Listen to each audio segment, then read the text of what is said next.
Good afternoon, Multiverse, and welcome to another exciting episode of MNW Warzone. I'm your host, General Manager Jerry Aldini, and with me on this special Sunday edition of Warzone is Mr. Pete McPherson. Hello everyone. How are you doing today, Jerry? It's good to be back with you behind the commentary booth. It's always a pleasure to have you here, Pete. Yeah. For people wondering where Michael is, apparently he had Sunday obligations. Church, strangely enough. Yeah, Go figure. He said it was a religious observance, and I have no basic reason to doubt that. He's something about can't. I'm sure that's what the bar. Church's not a bar named Church. Something about can't disappoint abuela. So. Yes. Now, anyway, enough of that. Yeah, our thoughts and prayers are with Michael, while we have to focus on what's ahead of us here in MNW. Of course, we have a lot to cover today. We are going to get an update later in the program on the current status of our heavyweight champion, Wilson. There's some developments on that front. We are going to have some big announcements regarding the Warpgate Hardcore Championship. Some interesting developments in the Nexus Titan scene. But first, a little interim announcement, just a little taste of things to come. Last week, Carcharodon won a match, and based on some restructuring we are doing, he is now what we are going to refer to as the King of the Hill, which means he is at this moment the number one contender to face Constantinople for his championship. However, if someone defeats Carcharodon before that match with the Constant Nightmare, they will be the new King of the Hill and the new contender for that belt. And there's going to be some bigger reasons for why that's a big deal now, but we'll get into that a little later. Although, I suppose, Pete, I should point out that Carcharodon has a match today against the one, the only, oh Lord, he coming, Sasquatch Wing. Oh, Jerry, I got a good one for you here. Okay, all right. Hopefully I can get this one right. All right. Okay, what would you say that if Carcharodon went into a automotive restoration business based mafia, he would be the Carcharodon. Okay. You know what? That's better than most of the time when Michael tries it. So I'll give you that one. Thank you. There you go. Yeah. All right. So, yes, already social media is tweeting out Shark versus Bigfoot. Ooh, I like that. There we are. People have always wondered who would win, Shark or Bigfoot. Well, today we find out. Also, well, as I said, there is other situations coming up, including, of course, everything surrounding the Nexus Titan Championship, the co-championship held by the Janitor and R. Sawyer. So we have some words, because last week we had a match, an actual tag match, to see if those two could coexist. And that was a match against the Outlaws, where the Outlaws came out on top. So let's now go hear from one of the winners of last week's match. Ladies and gentlemen, Theron Markov.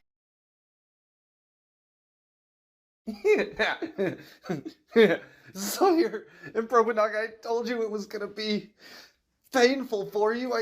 I told you it was coming for you, and for some reason you didn't believe me. But it's okay, guys. It's okay. We're gonna have fun this week. This week we're gonna have a party for you guys at the top of the hour, celebrating your greatest accomplishment, becoming MNW Grand Slam champions, the first MNW Grand Slam champions. And we're gonna have games. We're gonna have pin the title on the champion. We're gonna have drinks. We're gonna have party favors, and it's just gonna be a good time, guys. And everybody's gonna be clapping for you, and everybody's gonna be. It's all gonna be for you. It's all gonna be for you. So I'll see you guys at the party. I hope you come. It's gonna be great. I'll see you guys at the top of the hour. I can't wait for you guys to be here. MNW, I hope you're ready for a party. Yeah, that's one way to put it.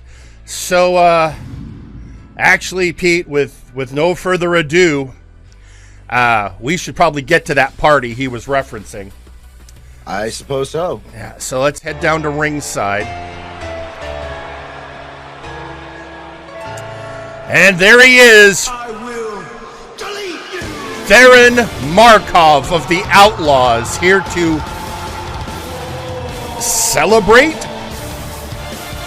the Grand Slam champions. We'll go with that. Showing the crowd that yes, in fact, this is a microphone. Yeah.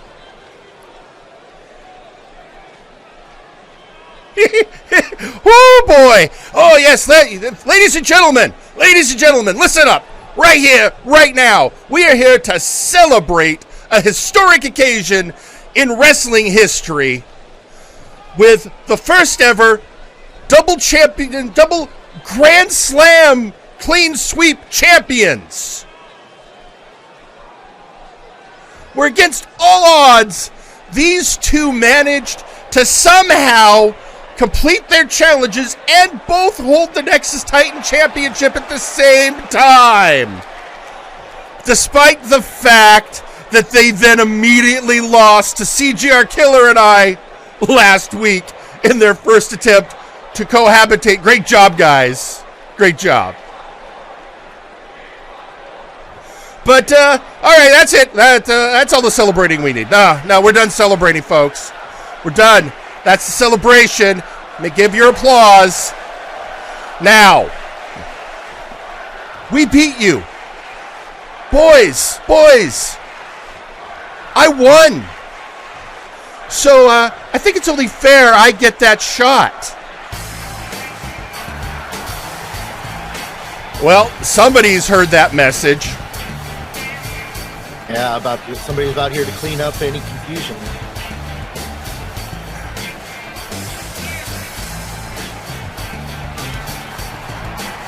Here he is, folks.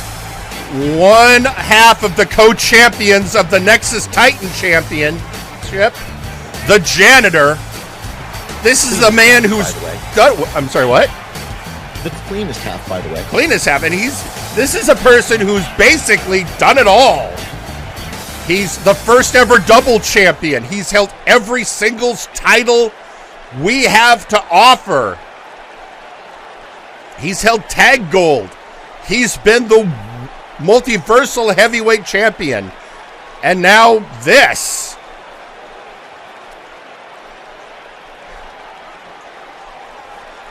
Well, Theron, I can't say I'm surprised. You, in fact, did manage to live down to my expectations of you. But fair is fair.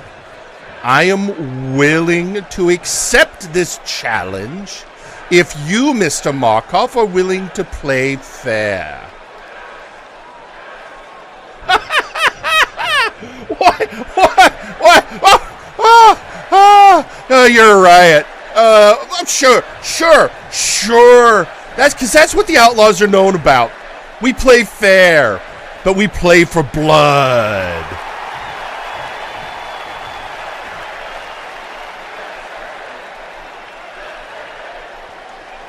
Yeah, just exactly what I expected. But, Theron, all the times we've faced off, you and I, one-on-one, I mean, last week, it was a tag match, but still an anomaly. For more often than not, I emerge victorious. So, let's do this.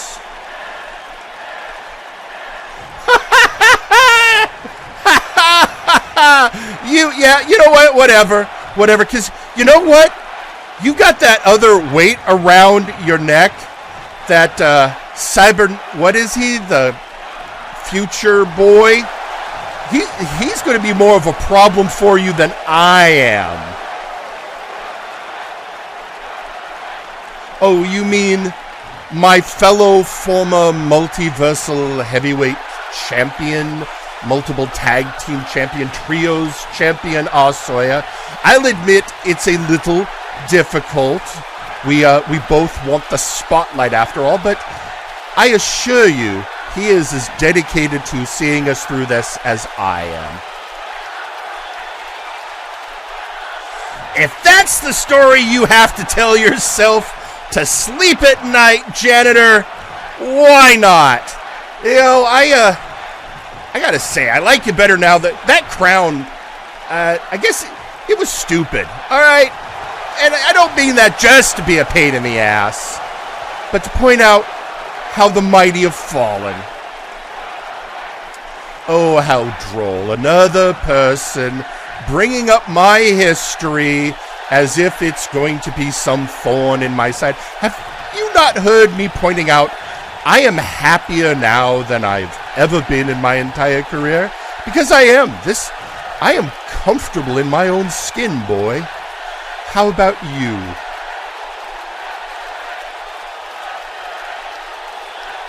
Well, oh, you're comfortable in your own skin. Well, ain't that just peachy? How comfortable are you right now, boy? Oh, he headbutt him! Oh, he headbutt the Janitor. Oh, well, that's going to go well. Yeah, and there goes, about what you'd expect. Remember the part I said the Janitor has done everything in our business? Oh, he's washing his mouth out with soap. He is. He doesn't like that trash talk there, Markov. Yeah, it's like this could be the proverbial biting off more than you could chew. And this is just facing... Right now his breath smells marvelous. Theron getting aggressive, and this is just facing the Janitor. If he gets that Nexus Titan shot, he's got to face the Janitor and our Sawyer. Also, that whole bit about cheating, I don't know if he remembers, but last week Zeta declared that Meme will have the Janitor and Sawyer's back all through this. And there's... Oh, yeah, he's wanting the Janitor to come back in, and the Janitor doesn't have to play his game, I guess. Janitor fairer man. Janitor is sitting there with the crowd. So, well, you know, I mean, technically, the Janitor did accept the challenge. He did say, let's do this. So I guess that's going to happen here in the near future. Also tweeting out on social media. This is actually very interesting. The Janitor's former partner, Sir Uncle Dunk, tweeting, the Janitor is a lot of things, but not stupid. He already knows Theron won't play fair. He's just sending a warning. You know, and if anyone's going to know, it's going to be Sir Uncle Dunk, who, by the way, excuse me, I need some of my Squatch roast. We are going to be getting a statement from Sir Uncle Dunk later today about the situation between Blood Money and the Absolute Units. But as we are, but we got a lot going on, and folks, that wasn't even. We're just getting this show started. That's how we kicked the night off. So, before we get to our first match of the day, we need to hear from one of the participants. I don't know if you've noticed, Pete. I mean, I know you have. You're backstage. You monitor the show all the time. But if you've ever been a member of High Voltage, you're involved in some of the craziest off-the-wall nonsense that I may have ever seen, and I was here for the Inquisition. I right now do not blame Yakiniku Party for staying off planet.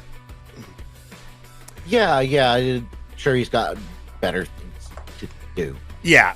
I mean, he, be out there, be the space cowboy protecting the spaceways. Yeah, so our first match of the night is going to involve a lot of that. But before we get to that, we need to hear from one of the many people involved in the current situation. I give you now the merciless merc, Injustice Jhake. I had something else I wanted to take care of out here, but apparently I need to address this. So let's make this short and sweet. Aiden, what part of I'm not spoon-feeding you any more attention did you not understand? If you want it, you can ask Jerry to schedule a match and earn the right to talk with me, not just ride Leonid and Wonderball's accomplishments like last year. With that out of the way, I do have a bit of a confession, MNW. Aiden doesn't want people messing around in the house he thinks he built, and I can respect that. Hell, when I was in his shoes, I didn't put up with an iota of shit talk about High Voltage. Trouble is, though, he didn't build that faction. It was not, nor has it ever been, his house.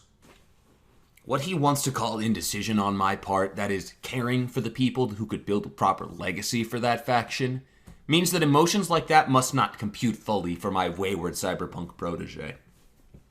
Speaking of, Machine and Nerve with their mind concluded, Zeta's back! Shoving his faceplate into business that only barely involves him, and, naturally, he believes he knows more about High Voltage's motives and history than I do.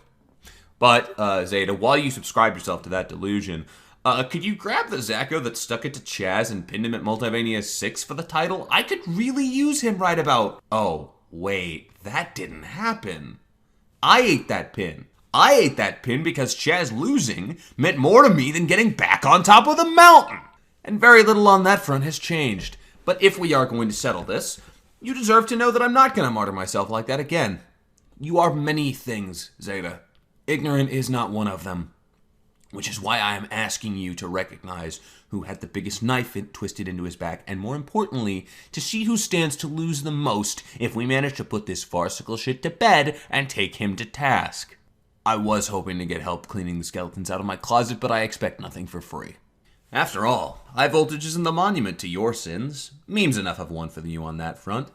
If you are in this mess with me, though, Zeta, don't worry. Aiden's determined to be a bump in the road, and we have most of Chazz's allies to keep an eye out for. So it'll be a target-rich environment for the both of us. And, yeah. Well, I think based on what we just heard, it's going to be a very, very interesting first match. Pete, you know me. I try and be a fair man. Sure. I try and be, but every once in a while, I like to have a little fun with the booking. You got it. And so I think that's a really long way of saying, let's head to ringside. Let's go.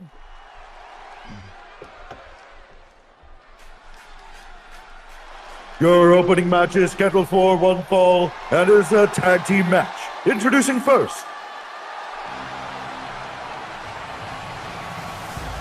Carcharodon. There you have it, folks. Injustice Jhake, or as he is also sometimes known, Paragon, which is apparently his last name. I did not know that. But, yeah. So this match, Jhake had a lot to say about a lot of people. Usually does. Yeah, this matchup, let's just say I'm giving some people a chance to have some FaceTime in a tag match. With at least the first guy covering his face. Yeah, yeah. I mean, to be fair, Jhake did do a lot of work for me. And he's not wrong. He's owed.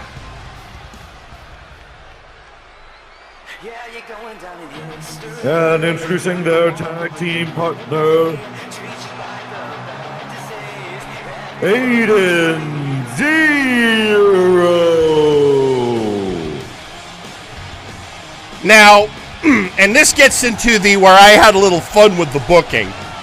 So let's Clearly. take the person who Jhake's got the most trouble with and has the most trouble with every other human on the planet right now, that being Aiden Xero. And let's see if they can remember what it was like to tag team together. Now, Jerry, I mean, I'm a fan of chaos just as much as the next person, but might be a little more concerned about repercussions, maybe. You know, I acknowledge that fact.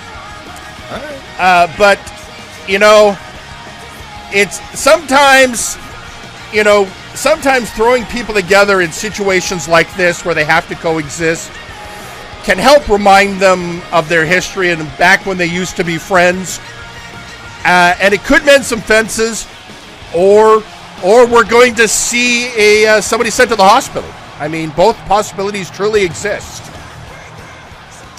Schrodinger's wrestling? Yes.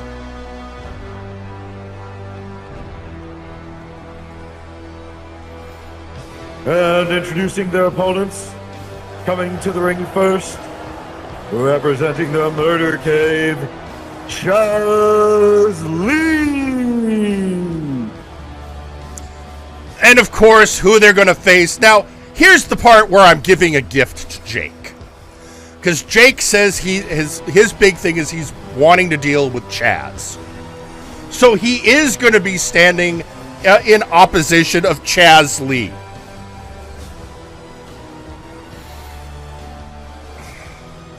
So the man who, you know, is been also, like Jhake, a former multiversal heavyweight champion, is the engineer of the Murder Cave. And honestly, for the longest time, was Jake's brother-in-arms before, well, things broke bad. We have a lot of MNW veterans in the ring right now. We do. These three have gone very far back.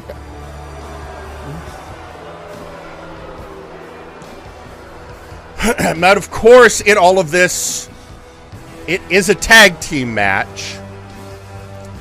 So we of course had to find an appropriate tag team partner for Chazz Lee. And introducing their tag team partner,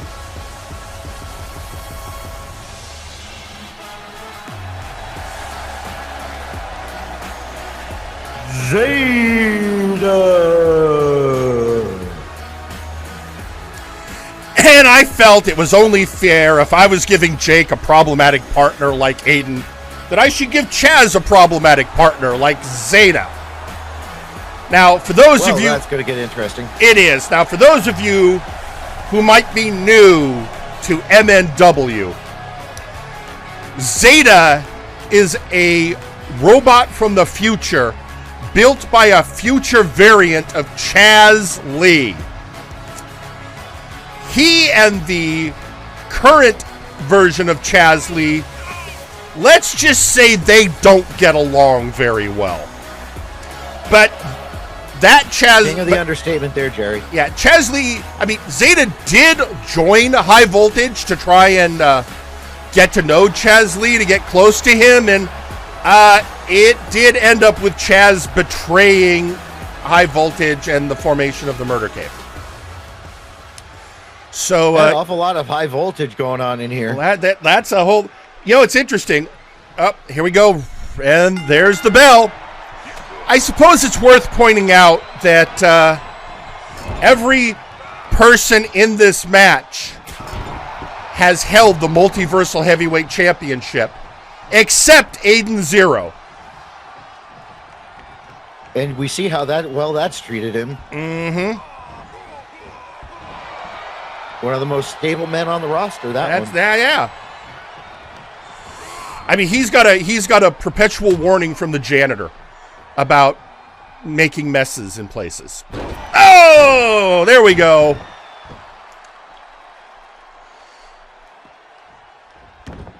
Aiden going after Chazz. Again, there's a whole lot of issues with... and here's the thing. Every one of these people is an ex-member of High Voltage. You are correct, Jerry. The current members of High Voltage are Wonderball and Leonid Sanchez.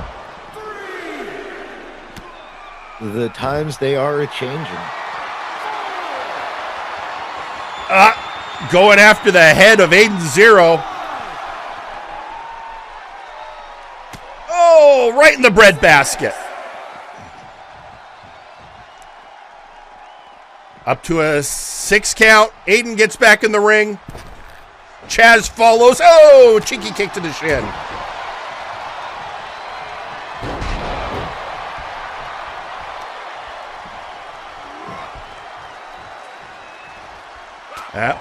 Was going to bring Chazz to the corner, but Chazz breaks out and float over. Oh, he's good for a float over DDT.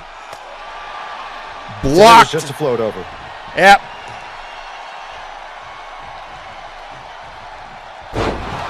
Oh, 0 hour.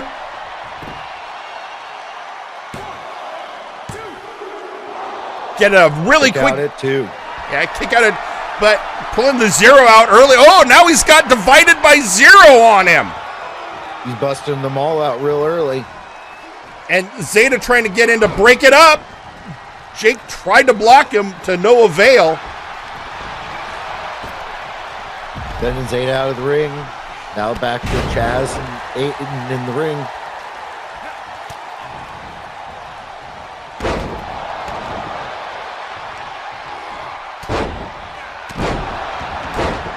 Chazz working over the leg of Aiden. Noon to 6, I think he got there. Oh! No, I think now he's got it. That was noon to midnight. Yep.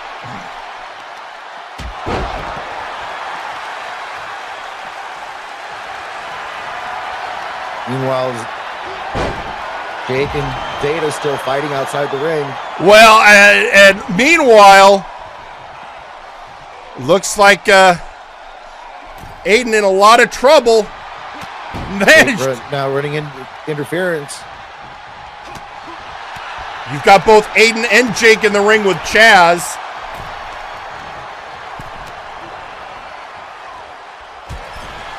Zeta and Jhake both now back to their corners. I think on some level, Chazz might almost be upset just by being dragged into all of this. Oh! I think he busted him open there. I think he did, and now finally here comes Zeta.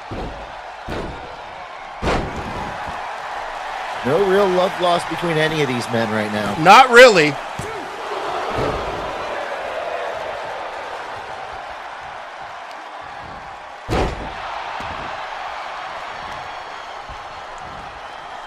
Zeta mostly said he's taking his time to deal with it while Sawyer is having his adventures with the co-owning of the Nexus Titan Championship.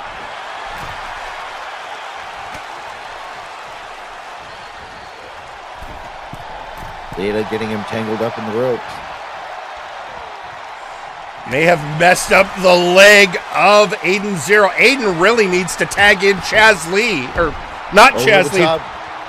Jhake. Oh! Tope Suicida.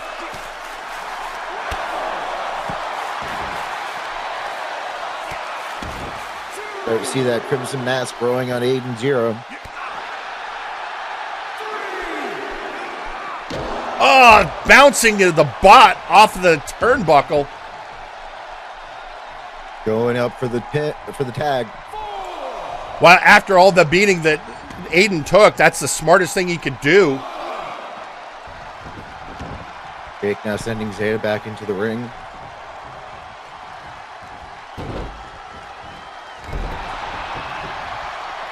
And now tagging in Chazz, let these two work out their issues in the ring.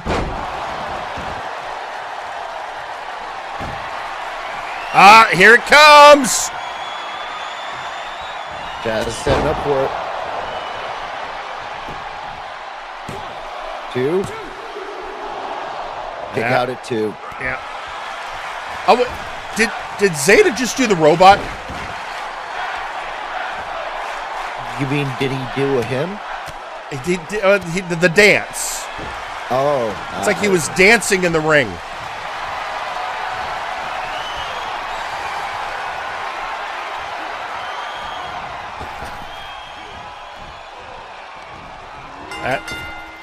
I think Jhake passed out. And your winners, the team of Zeta and Chazz Lee. Well, okay. They're celebrating. I think they're just.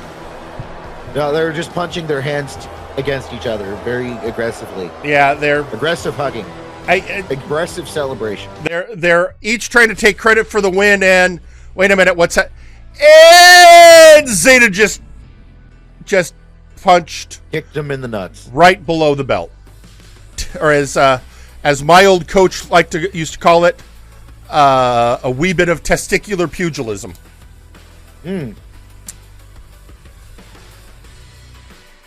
But yeah, that goes down as a victory for Zeta and Chazz Lee. Yeah, so hopefully that will be the last time we have to see that pairing. I mean, we'll have to see what. Again, this was just wanting to put them together and see what shakes out. But yeah. Meanwhile, I had promised at the top of the show an update on the there's some issues with our multiversal heavyweight champion Wilson. I could explain it, but as is often the case, I think it's better to let Wilson speak for himself. So, everyone, Wilson. So many people are pining for the Multiversal Heavyweight Championship. So many people who seek the end of my golden age. Oh, this is just perfect. This is exactly what I need to do to ensure wrestling's future. Because you see, my followers, the Victimizer doesn't have much time left. You remember the vertebraker I took at Multivania? Well, it's been revealed by the MNW medical staff that it gave me a concussion. A very bad one. It's an incredibly serious injury that the doctor begged me not to wrestle with. But you know what? I'm going to anyways. And why is that? Because my love for the professional wrestling is more important than some mere injury. My message, my utopia, is more important than my comfort. So if you want to get your shot at the Victimizer, now is the time to get it. If you can move, if you can fight, if you can stand up on 2 legs and go bell to bell, I want you in the ring with me. Even the conniving pharaoh, even the beef, hell, even the mob boss who's obsessed with using my moves. Everyone is welcome. No matter your race, creed, gender, whatever, you will be victimized. Now, obviously, this is a very, very serious situation. And so I am currently consulting with MNW Medical and the Brass about the Wilson situation. We're checking if he can, in fact, be medically cleared to wrestle. And now, of course, he has been bugging me all week about who his next opponent is.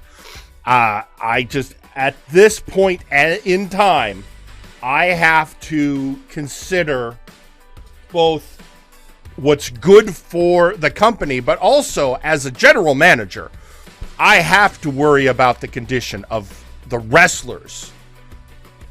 That I have to be responsible for their care, and especially somebody who is, after all this time, reached the heights of Wilson. Need to make sure that he has a good but healthy run. So currently, I am working with the Brass and Medical. We'll let you know next week the situation involving Wilson and his future as the multiversal heavyweight champion. Now, that all that's out of the way, there's another question that has been hanging over everyone's head since Multivania.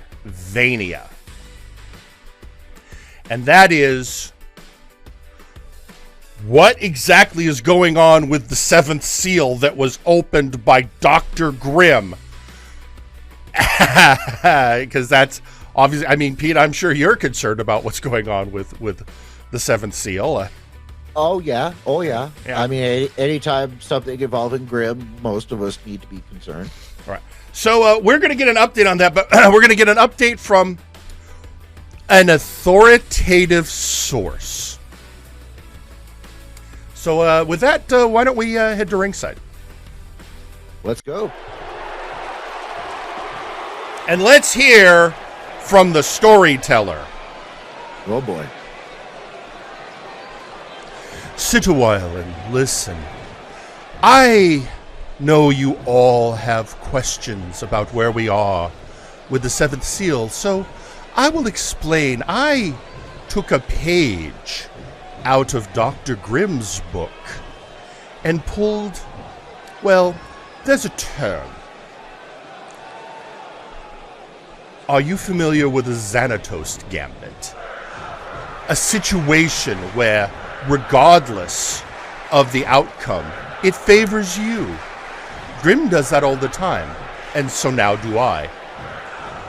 The full weight of the seal was dependent on Grimm knowing all the factors. What he didn't realize was the person he fought at Multivania was not me. I sent, if anyone says paper clone, I will look at you harshly. But let's say it was a substitute. Thus, when the seal was broken, well, it wasn't broken in the way that Dr. Grimm expected. Now, what does that mean? Well, if I had won, the seal would be fine. But I lost. And the seal was broken. But, well, you haven't heard Grimm crowing about it, have you? And I'll tell you why. What he unleashed was in scientific terms, an X factor. But in storytelling terms, a plot twist. So, I look forward to seeing how this plays out. Okay, that's interesting. Well, things are about to get even more random. Neat. So, well, I remember there was something wrong with the Titantron. It didn't say Storyteller. That seemed odd at the time. And it and the music wasn't playing. I almost have to appreciate the beauty, but that means we don't know even Grimm. That answers some questions and poses so many more. Of course. Meanwhile, of course, social media understandably going crazy with this. First off, we have Mr. Butler saying, why can't anybody on this roster give us a straight answer for once? You've been here for a while. You should already know. Never happens. Then we have McMorgan tweeting out, I feel cheated from this revelation. And of course, now we have, this shouldn't surprise, there's a tweet coming out from Dr. Grimm going, Warfist, leave the Nexus and do not return. I don't want you around for what happens next. Your blood will not be spilled. Okay. Huh. So wonder what that means. Yeah, that's interesting from okay, yeah. Well, there we go. That's that is a revelation. Well, now we really don't know what's going to happen next. Yeah, no, it's before we weren't going to know what was going to happen next, but now we really don't know what's going to happen. We absolutely do not know what's going to happen next at all. No. So, well, we have a lot of other. You know what? Let's just let's focus. Let's focus on things that we can deal with. So I would say. Right now, hang on, I'm double checking. I'm making sure that nothing else is going to blow up in my face right now. Right now, right this minute. All right, we should be good. I think what we will do is get ready for our next match. If you've been following for a while, you know that members of the Night's Watch are engaged in a, I guess we'd call it a training arc.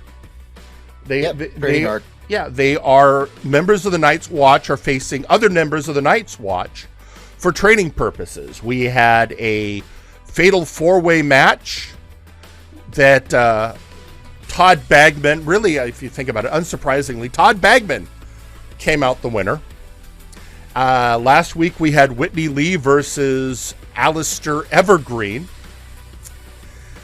with Whitney coming out on top. And today, well, two more members of the Watch are going to face off.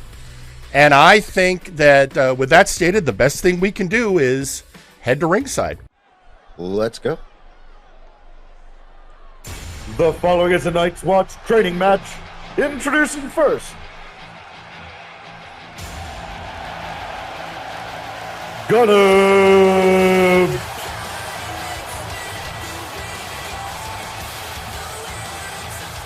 And there he is, folks. Gunner Birch of the Night's Watch last week. His longtime partner, Whitney Lee, came out victorious.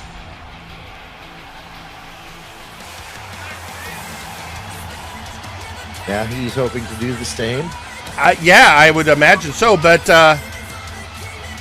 it's not going to be easy. At this point, I think it's fair to say that all of the Night's Watch are top-tier talent. Oh, absolutely. Now, I mean, given all, of all of them, I think we all know that the man to always watch out for is Todd Bagman. Never get a read on that. Yeah, I know, I still don't think Eric Erickson got over that at Multivania.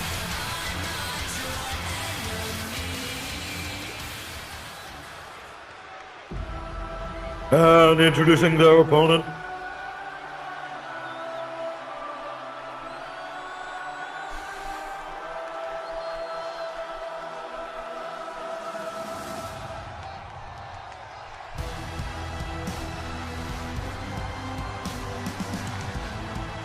West win.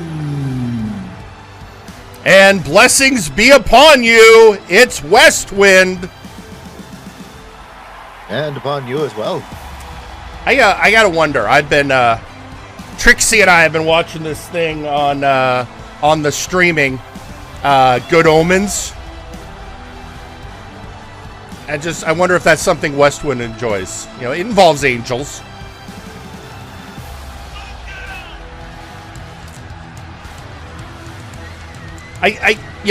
We've asked Westwind. We know he is angelic in nature, but we haven't. You know, that's about as he told us. That's about as close as we could understand it. Which, you know, I'll take. I mean, we've got with all the demons and zombies that run around this this company. It's nice to have an angel, although Flashbang's got an angel again.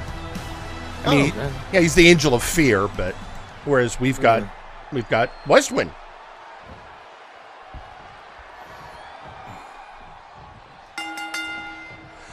And we're off. Now, and here we are. Oh, Westwind's starting off strong. So here's the thing I think is always interesting. People wonder, well, how can friends wrestle each other? And let me tell you, from my long career, when you're in the ring with somebody you're close to, maybe you're wrestling a tag team partner or somebody you're a good friend with, the last thing you want to do is take it easy on them. If nothing, you often will go harder against a friend than you will a regular opponent. Absolutely, and you know, sometimes you also have to consider that these wrestlers will fight each other in their off time just for practice. Yes.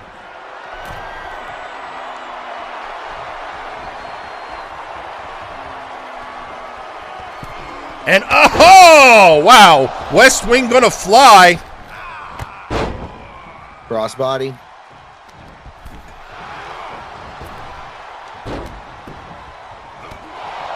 Whitney showing his own, or Gunner showing his own acrobatics. Gunner always surprisingly agile for a big man. Although, let's face it, I mean, these are both, I mean, it's hard to tell because they're both big guys. Both are surprisingly tall. Oh, here we go. That's one. That's two. Rule of threes. And that's three. The tribulation connects. Two. Kick out at two. And a 2 count off of the tribulation.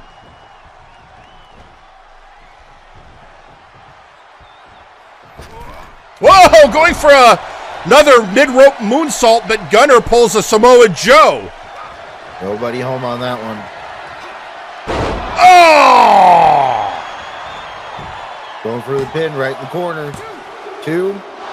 Oh, close, but Gunner able to squeeze out just in time.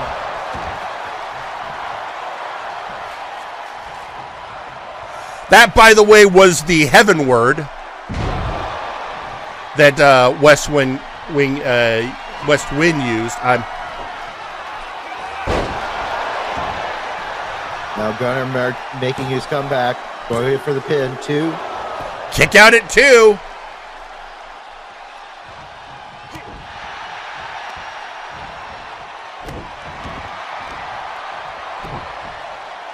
Oh, picking him up and throwing him by getting a grip on the, I want to say the trapezius area.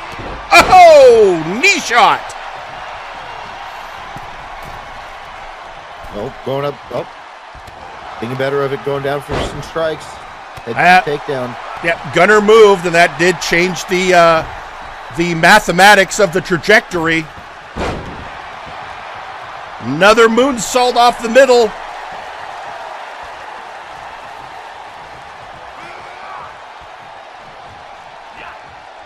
Ah, Snake Eyes in the corner. Snake Eyes to the person with the blindfold. That gives protection? I don't know. Doubt it. My understanding is that blindfold's more for our protection. Yeah, I don't think anybody's buying that. Guys with blindfolds are weird. And a push off by West Wind.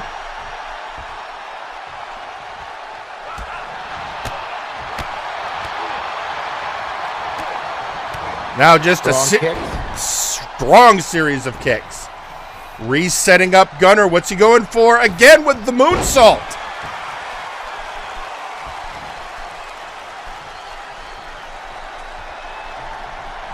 Coming to the corner.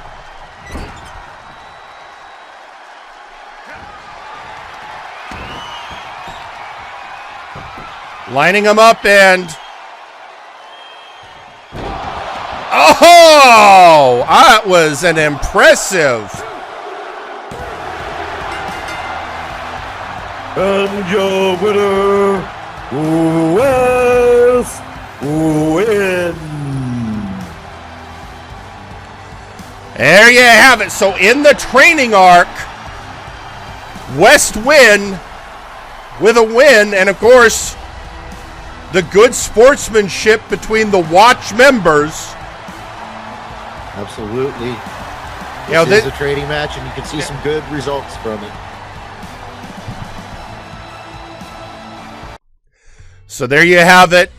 Dedicated work by the Watch. So, in the training arc, if we're keeping track, and I'm sure Alistair Evergreen for sure is, you have victory in the four-way by Todd Bagman, and one-on-one victories by West Wind and Whitney Lee. So I guess the next question is going to be, now what?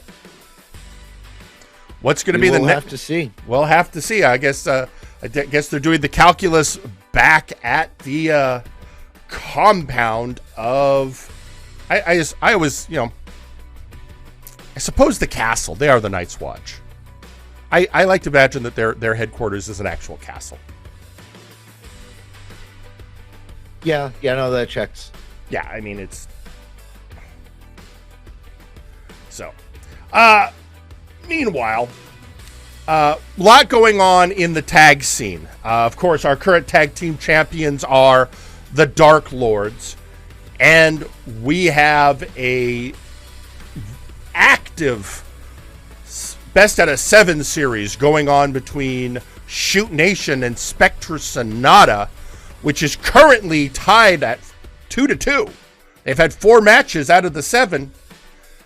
And so far, it's all tied up. So, and I bring that up because whoever wins that gets a title shot.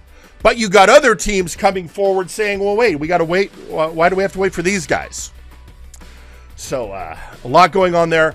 But let's hear now from the previous tag team holders. Ladies and gentlemen, one half of Legion, Ignacio Cervantes. Previously on Multiverse Nexus Wrestling. You know, those were good memories. First time getting to fight at Multivania. And then after that, getting to face the hero with the master plan, Daverman. You know, he's one of the main reasons I joined. Smart guy. That was then. This is now.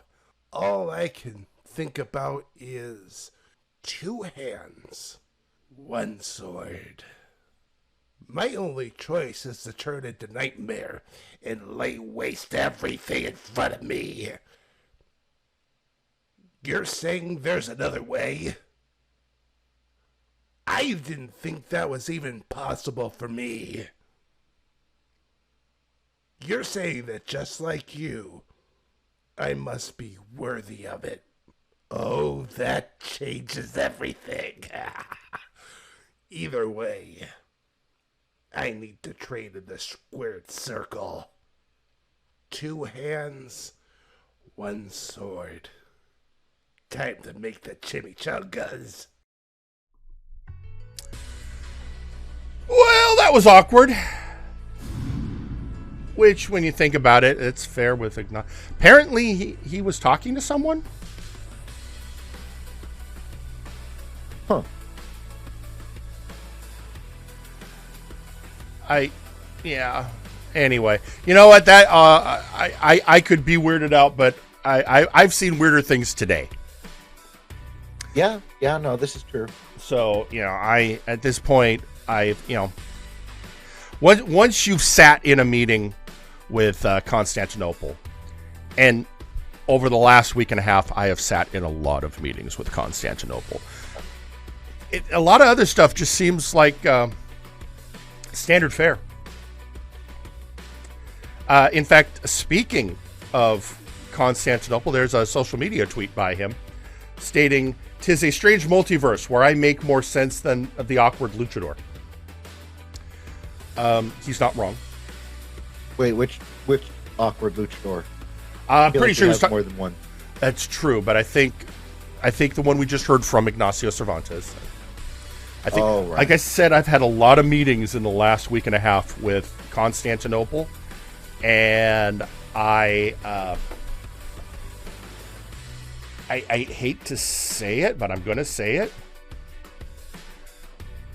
I feel that I understand him better. That worries me. But we'll deal with that. You know what? We'll deal with that later. We've got other things to go to, including somebody who asked for some ring time, officially filled out the paperwork and everything, didn't just storm the ring. So, that's nice. Yeah, and it's relevant to our conversation, so we're going to go to ringside. Back way. And we're going to hear from one half of the tag team champions, Jaunt Tristam. Hello. How are you, my adoring fans? So let's go over the details.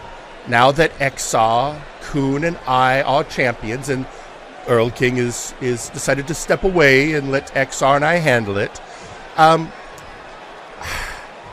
I like a good 7 series as much as the next person, but I don't love just sitting around doing nothing. The hunger for battle is boiling a bit, if I'm being perfectly honest. So, tell you what, High Voltage. You said you want a shot at the tag belts, and you don't really want to wait for the Sonata Shoot Nation outcome. So, I'm willing to, along with my partner, give you that shot. So, why don't one of you come out and accept the match? All I want to do to know you are good with this is come out and look me in the eye. And that could be very simple. Why not? So, I'm sure Wonderball, you're the spokesman for the team. I await you coming out to accept the match. Wait a minute, that's not Wonderball. That's not Wonderball. Pete, and even Wonderwall. Pete, I've watched this kid for a long time. He's been a member of the roster for quite a while. I've never heard his voice. Oh, yeah?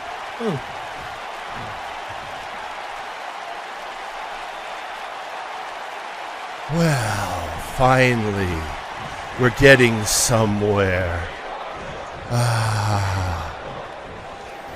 And I know you were expecting Wonderball, but I felt it was time for me to step out of his shadow as we are stepping out of our predecessors. Oh, don't get me wrong, Leonid, Sanchez. Your presence is unexpected, but not unwelcome.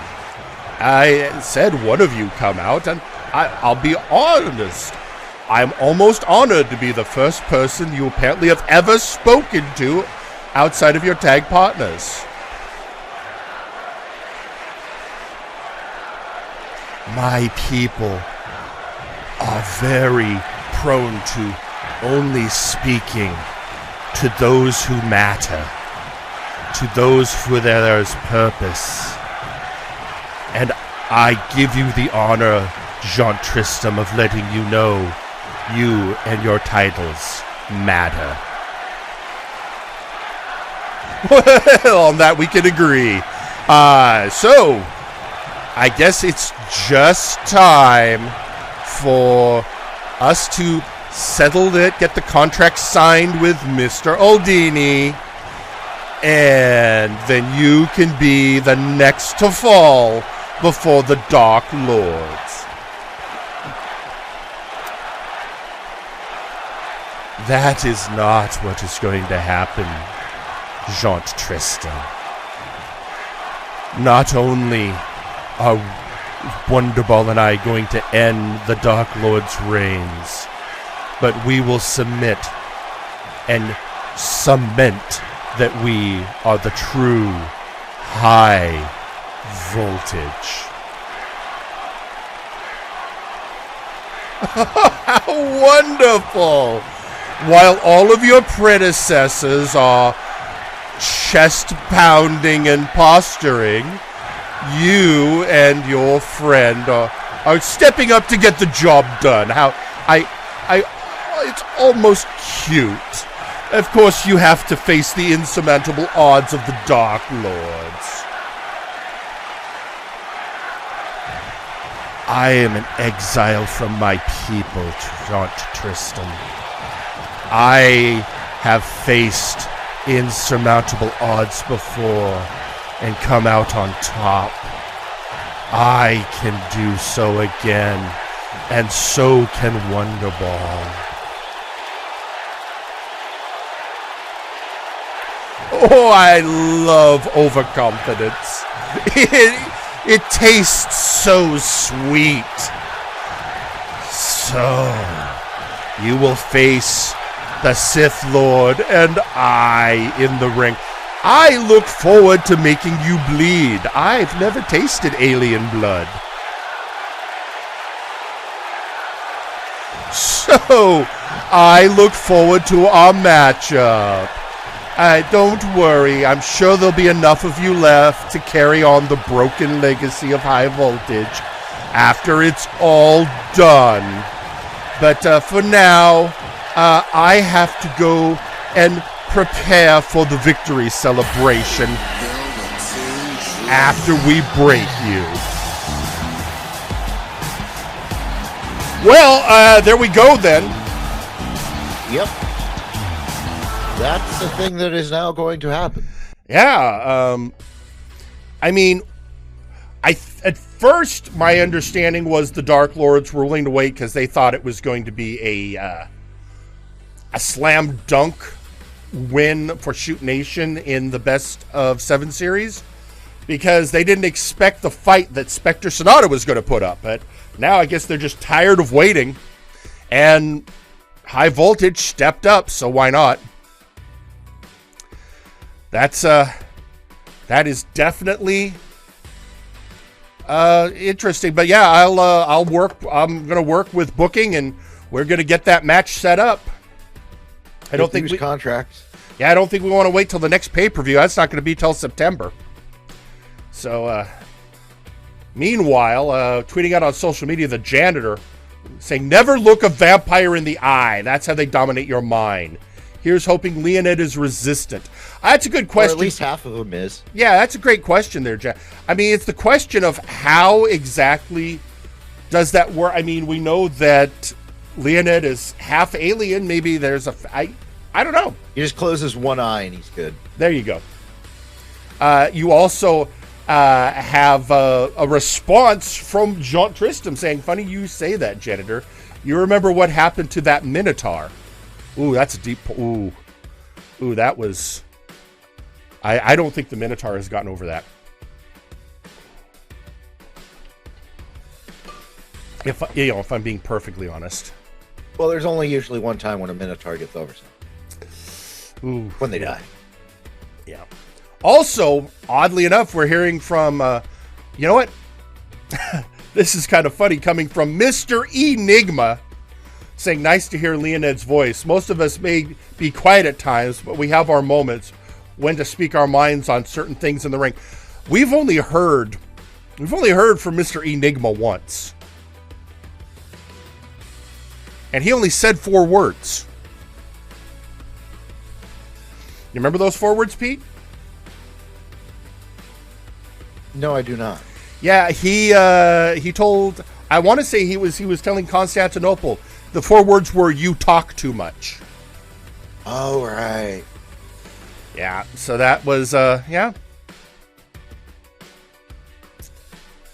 All right, well, as we get ready for our next matchup, just double checking. All right, yeah, you know what? I think the smartest thing to do right now, after everything that's been going on, is first off to point out we are about to have our King of the Hill match. Remember, there are things, speaking of Constantinople, going on with his championship, including who he will be his #1 contender. Right now, it is Carcharodon. He is the King of the Hill. But to stay King of the Hill, he has to keep winning. If he loses, whoever beats him becomes the new King of the Hill. And with that said, I think I've talked too much. It's time for us to go to ringside.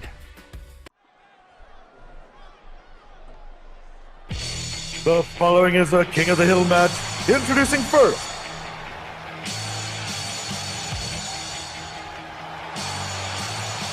accompanied to the ring by Raphael Sampson, Sasquatch Wing.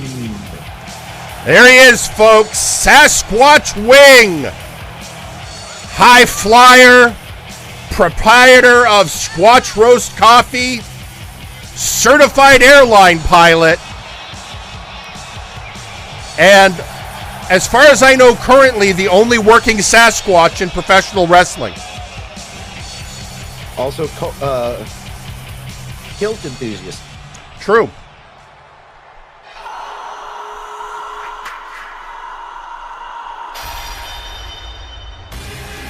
And introducing the opponent, they are currently the King of the Hill, Carcharodon.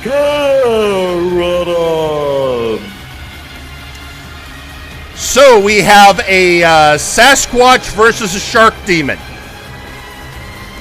I'm sure that film's coming to Sci-Fi next month. Yeah, you know.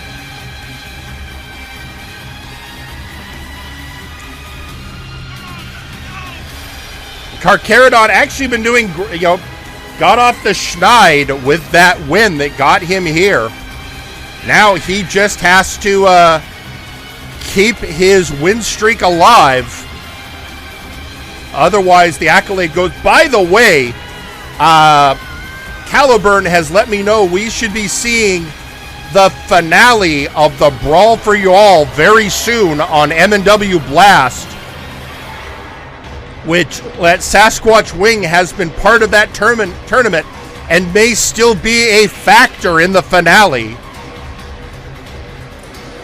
which means he could still get a wish, his second wish ever. I have to watch that over on the MNW YouTube channel. And they're off. Oh, and immediately you know, Carcharodon's not a small individual. Oh! But Sasquatch Wing is the largest member of our roster. But for those of you who have their bingo cards, this is in fact a hoss fight. It is indeed. Sasquatch raining down blows on Carcharodon. This actually might be strange for Carcharodon to face somebody who outmasses him.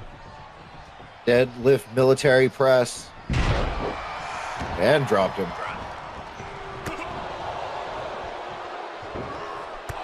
Oh, but don't doubt Carcharodon with that Pele kick.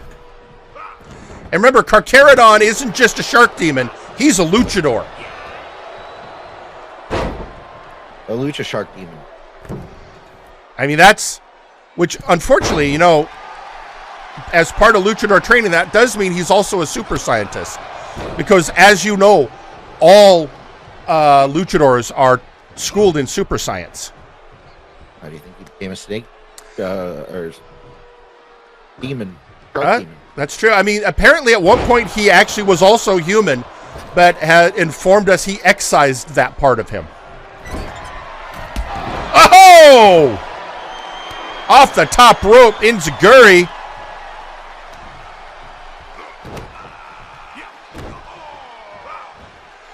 But now just getting tossed around by Sasquatch Wing. By the way, I'm going to have another... You know, I never tried cold brew before, but Michael got me into the Squatch Roast cold brew. Oh, yeah? I was surprised how much I like it. I mean, I still need a cup. Again, that deadlift military press. There he goes. Sasquatch. And again, that is a long way to fall.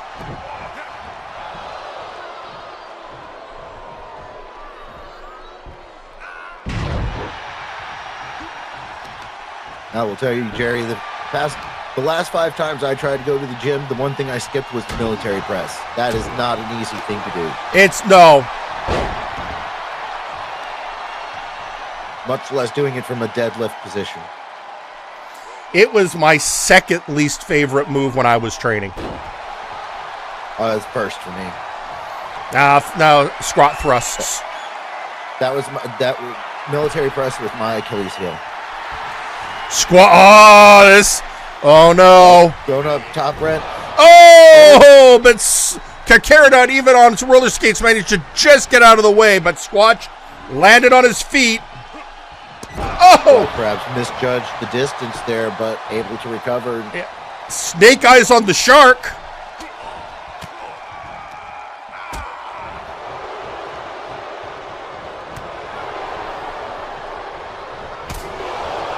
Oh, that one reverberated.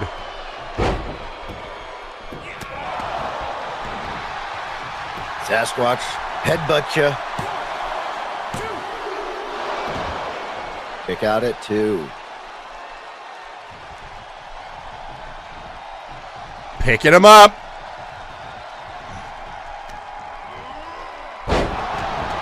Oh, a brutal vertical suplex. Oh, going top rent again. Again, not able to get the height right. But again, rolling through it with expert skill and experience. Oh, but getting suplexed by Carcharodon. Can't remember last time I've seen Sasquatch Wing get suplexed by anybody, much less Carcharodon.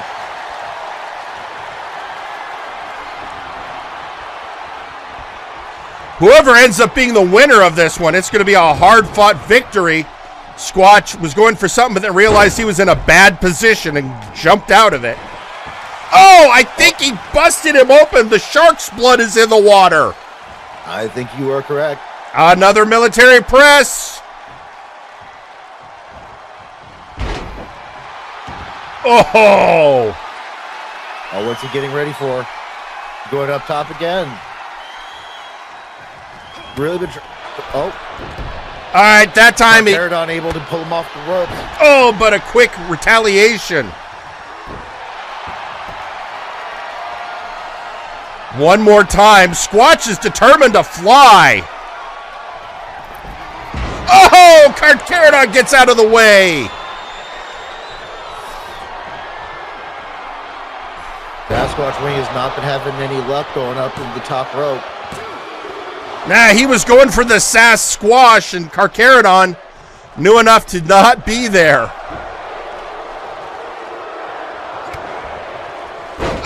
DDT by Carcharodon.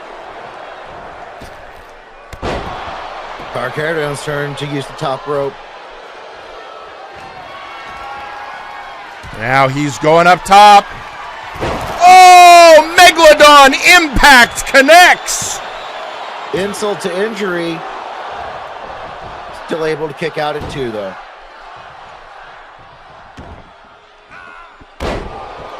And now a standing moonsault. Jinx. I owe you a Coke. Yeah. Oh, just the raining blows of Sasquatch wing. Going up top. He's got a lot determined. Oh, the got it. Sasquatch connects. Kick out at 2. Hey, but you know he finally got one. Oh. Is he going for the mat? No, don't. Squatch, don't. I've been warned we don't want to see his face. No, I think he's just pressing on the head. Whew. Scared me for a second there.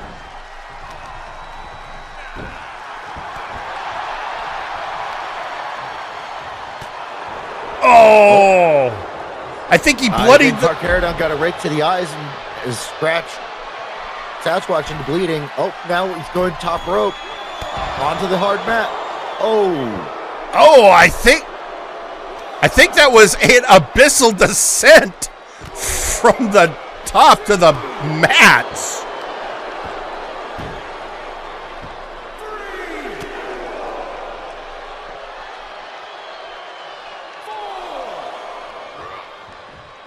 Back into the ring.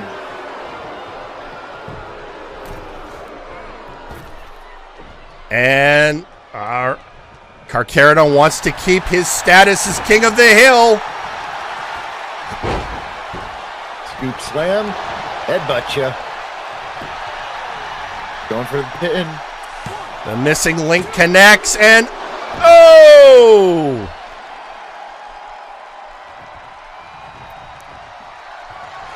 Up, Squatch going up top. What are we going to see? Didn't quite get it off. Carcharodon able to scout it. What's he doing? Oh, what he was doing.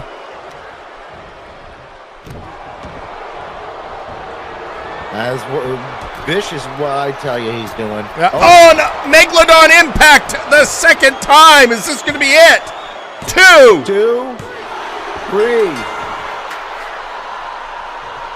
Your winner and still king of the hill, Carcharodon.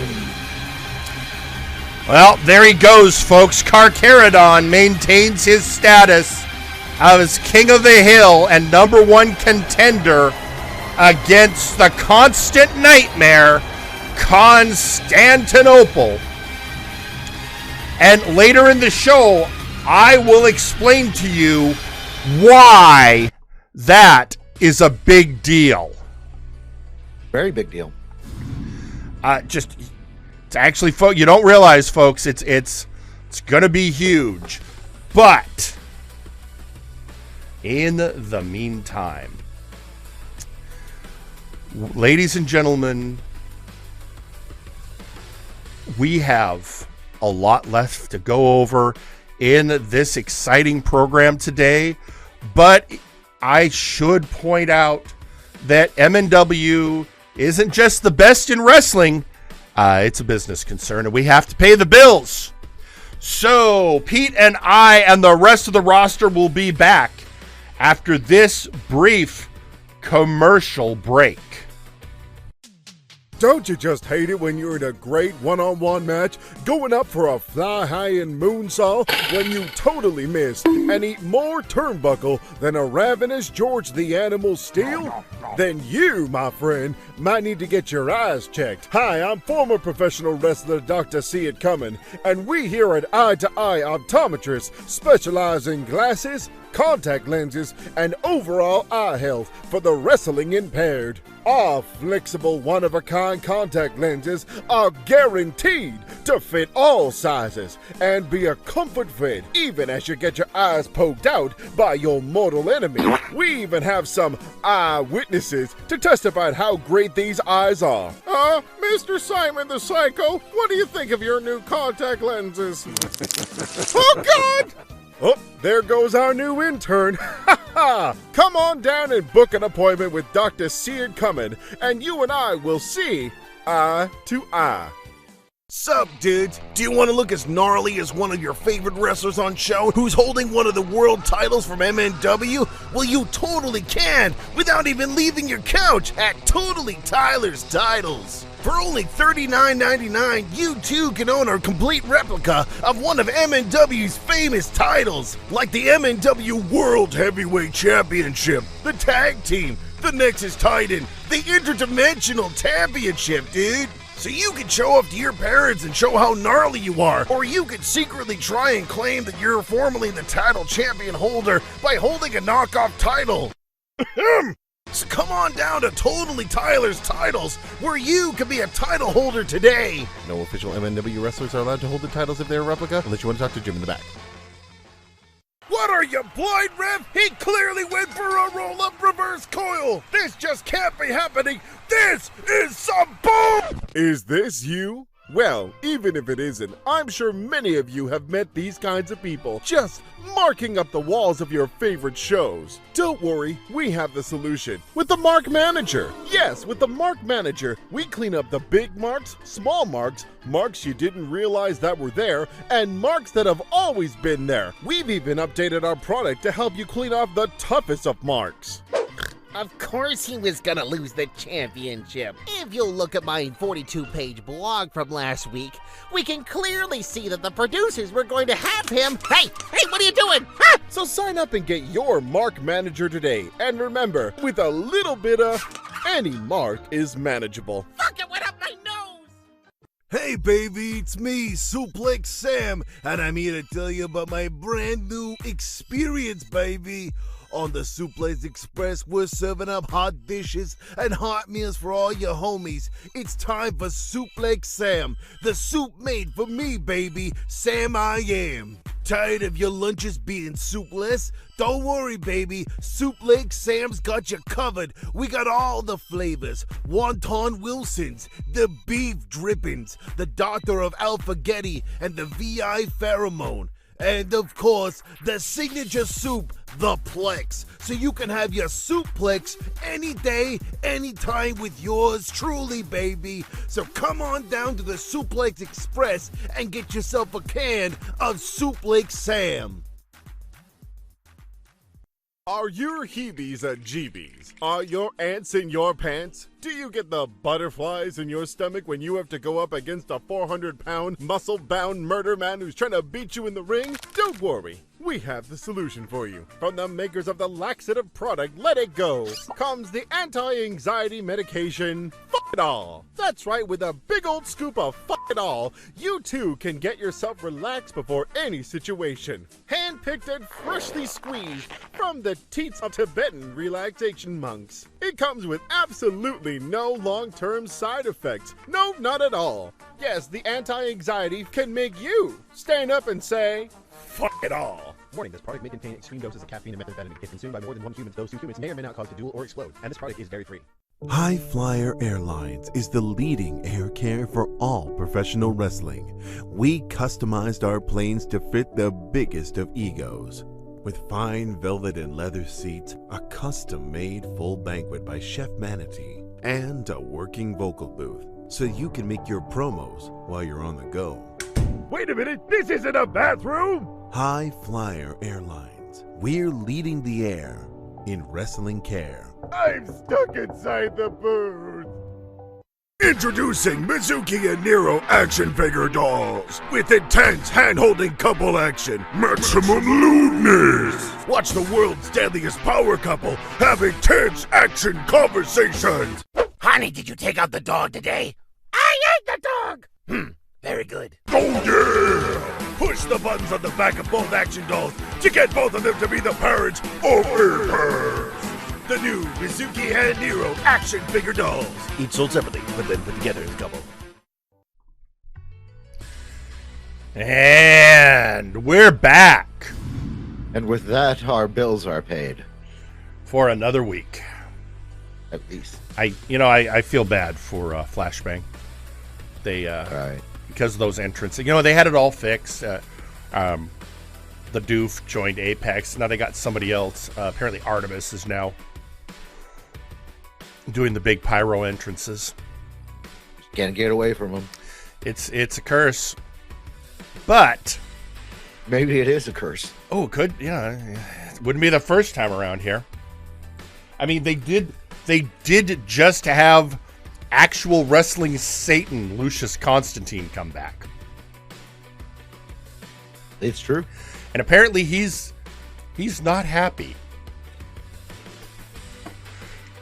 Cue shocked face.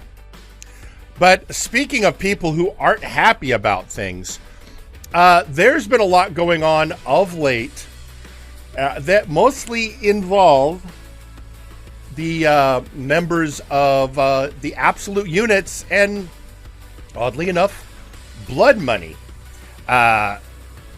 It all started when there was a backstage attack by Nakano Kirishima on Forrest the Fortress Wade.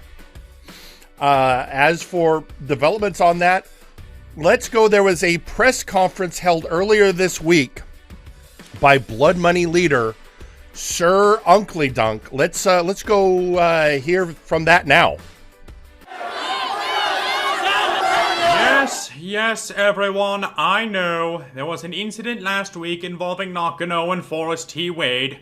I have come to make a statement on the incident. Ahem. Nakano did nothing wrong and Wade smells like feet. Good night, everyone! Fine. The truth of the matter is I had ordered Nakano to start attacking members of the units. You see, after my unfortunate loss at Multivania, I decided the next big step was to push for a large prize to regain lost ground. So I figured, what better way than to make a grab for the Trios titles? Unfortunately, there was the slight obstacle of the units pushing for the same goal, and I'm sure you will all agree that the only action that could have been taken was violence.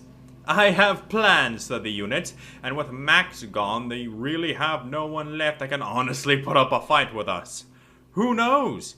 I may even buy the peach cobbler recipe when I'm done, and then sell it myself. There, you have your explanation.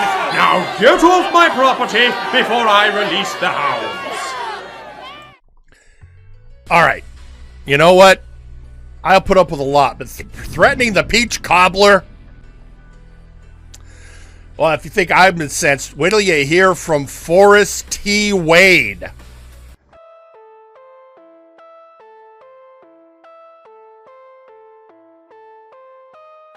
I always said that I don't take what happens on the show personally.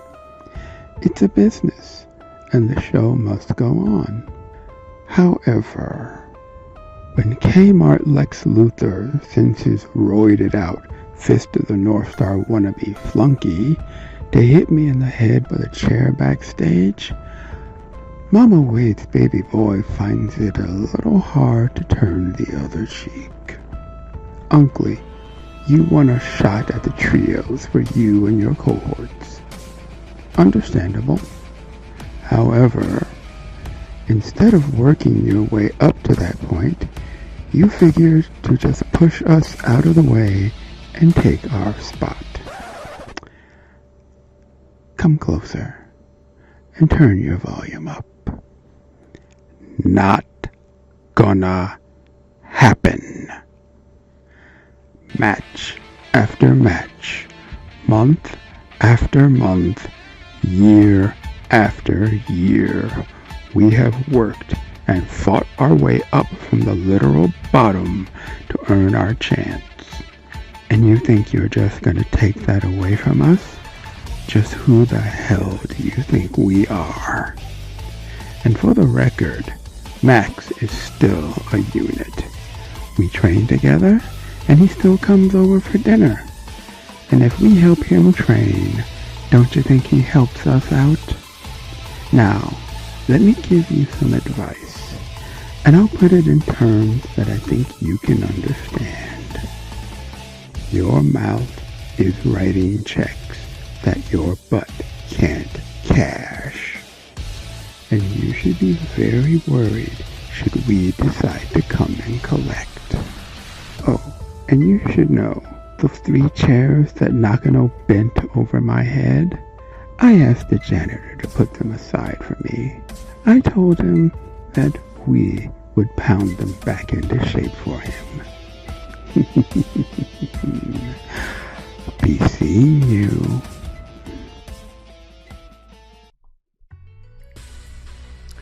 You know, there's an old saying, beware the wrath of the nice man. Especially when you threaten that nice man's mama's cobbler. Oh yeah, that's just, you've asked for it. Well, with that, obviously, when situations like this arrive, there's only one thing you can do, and that is have a wrestling match. So, in that spirit, let's head to ringside.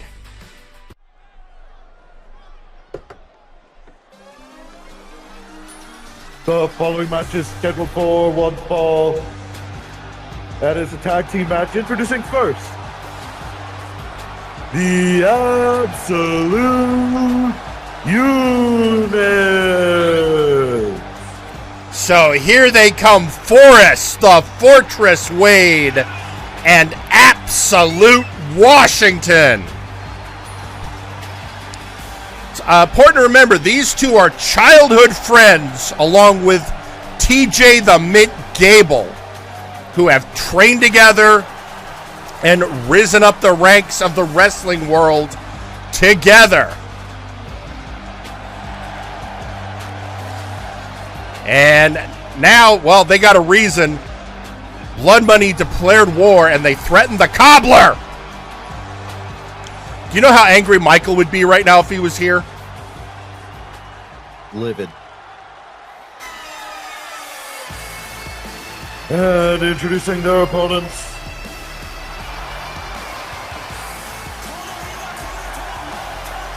coming to the ring first, Nakano Kirishima.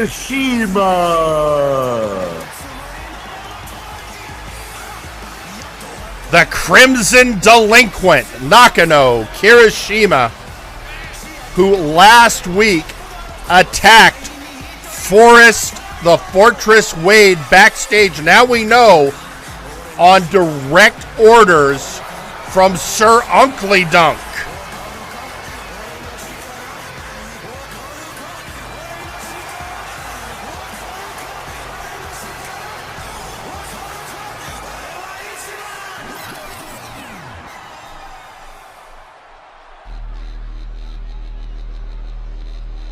Introducing their tag team partner, Mr. Butler. They are Blood Money.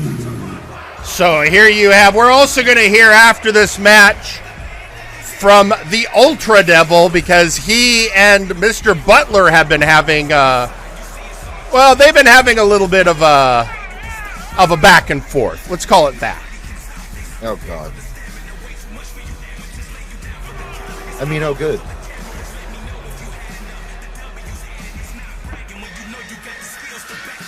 Meanwhile, there he is, Mr. Butler, Sir Uncle Dunk's bodyguard and right-hand man in Blood Money.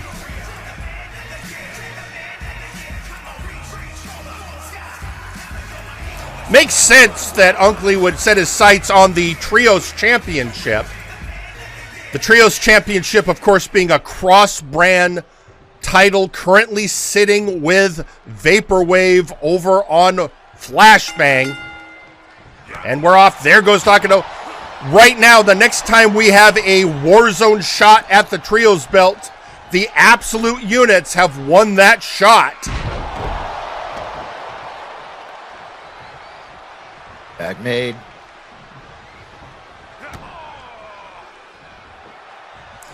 And knee to the face from Absolute Washington.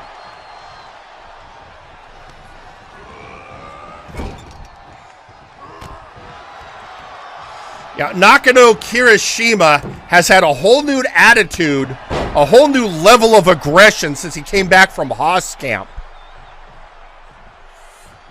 Almost a brand new person, you could say. Oh, no, he's raking the fingers on the mask.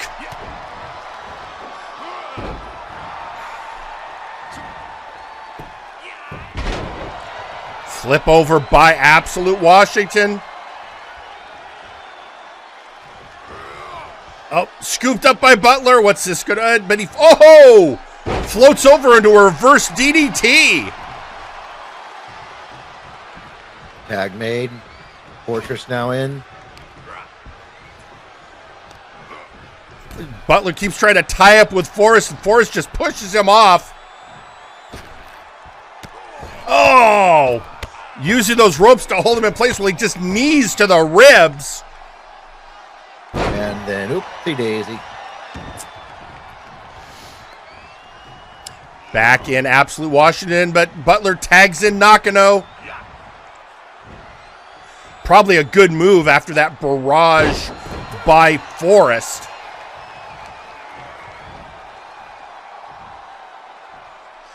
Oh, he's getting tied up by Washington.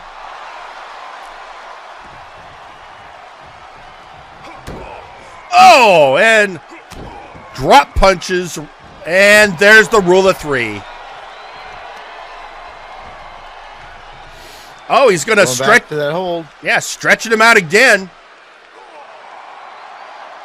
Really working down these arms. And now just bringing him up, and sit out power bomb. Going for the pin. Butler wasn't even... Yeah, Butler didn't even seem concerned. Fortress was coming down to intercept if need be, but apparently he didn't. Getting scooped up and...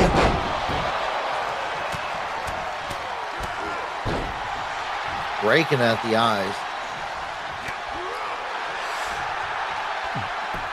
Oh, getting tossed over here. Now Butler wants a tag.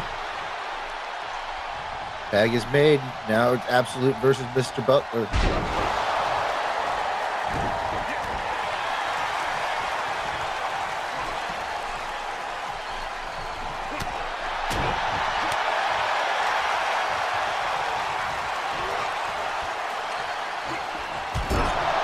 Oh!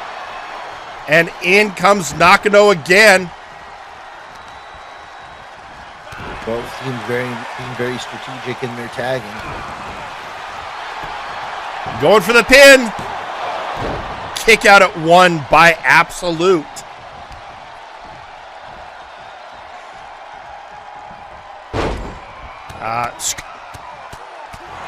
And now pounding on the head. I don't think he...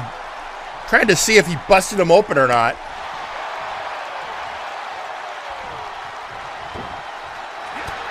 Oh! Now able to counter.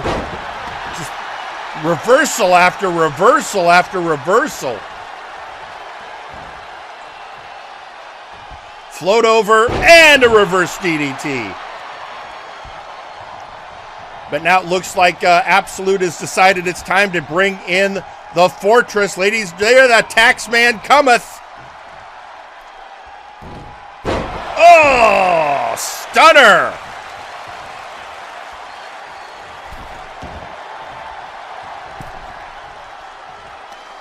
And now Mr.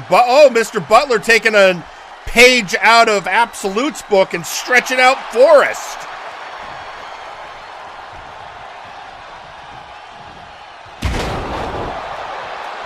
And he literally is copying Absolute Washington right there. Breakup of the pin. Butler now going after Absolute Washington while Chris is down. Problem is he's so focused on Washington, he's not paying attention to the legal man.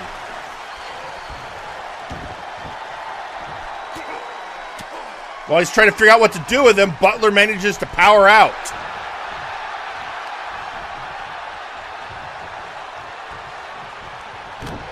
Ah, right in the goozle.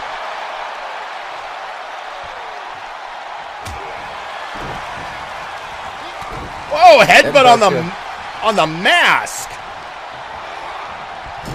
Forrest in the corner. But not for long.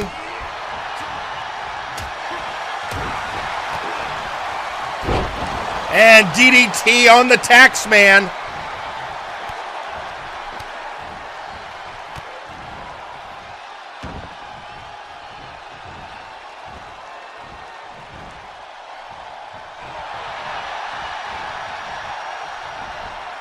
Oh, knees to the small of the back.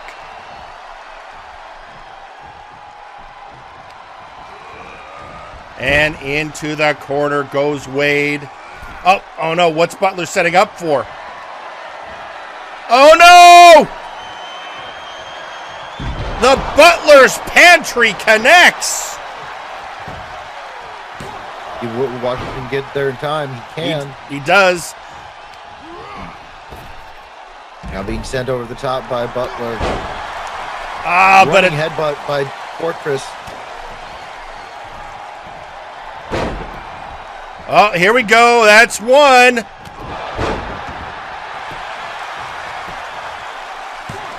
And there it is. Death and taxes. Well, no, I'm sorry. That was not death and taxes. That was the bottom line. Absolute Units now seeming to have the upper hand in this match.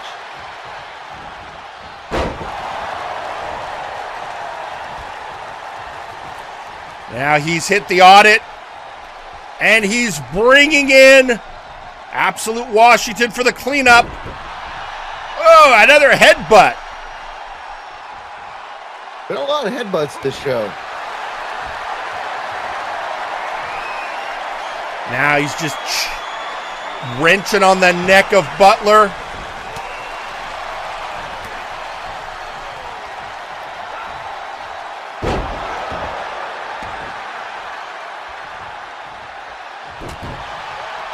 And a jawbreaker. Oh, but denied.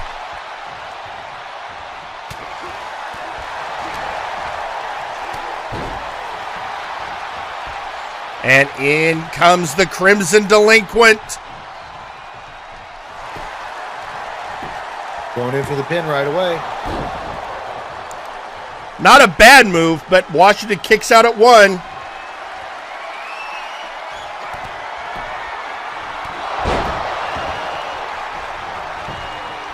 Is this going to be it? 1, 2. No, Washington kicks out, which is good because Forrest was just a little late getting there.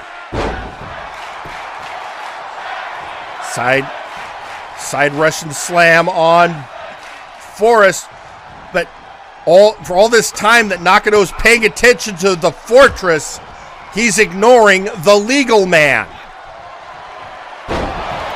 Hello, legal man. Technically, wouldn't Fortress count as a legal man? Well, he's a tax man. Right. Yeah. That would be Gordon Wheeler, right? Yeah.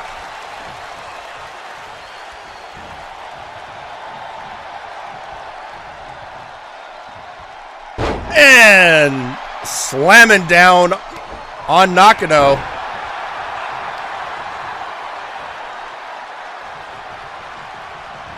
Showing the raw strength of Fortress. All right, the audit is hit again.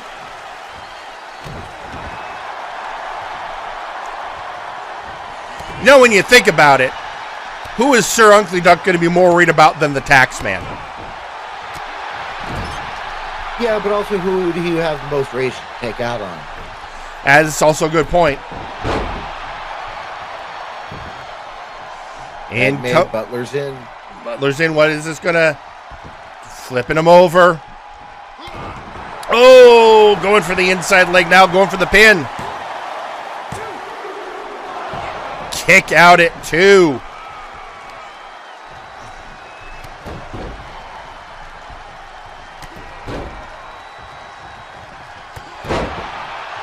Just knees to the face. Oh, well, there you have it. Tidying up.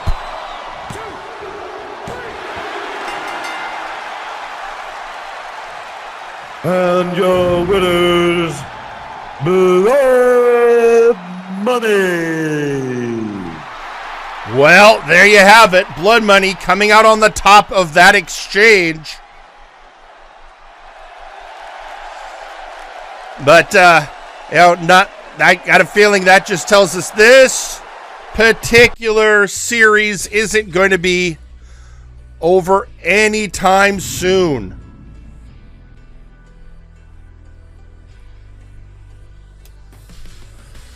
Well, I promised you all that after that match, we'd be hearing from the Ultra Devil. It's Sudeikis, I want to say. Anyway, but before we do that, there's got a little social media we got to cover. First off, Maximilian Thunder Thighs before the match was saying, "Don't let these money bags blind you from the goal. The units will hold gold again. It's your turn, my friends." And then there was a another tweet on social media, although focused at Mr. Butler by Nakano, saying, "That's what I call second gear." Anyway, as I was saying, let's now hear from the person who has been feuding with Mr. Butler. Ladies and gentlemen, Ultra Devil. Butler, let's be real here, you 2-bit psychic. That mask of yours makes you sound like the message from the brass ad. All I heard was, Ultra Devil, something of a dead name, and hardcore. So, trying to piece together what was said through the Charlie Brown sound that came through the microphone, you want one more match. After winning, just a hardcore match this time instead. Cool.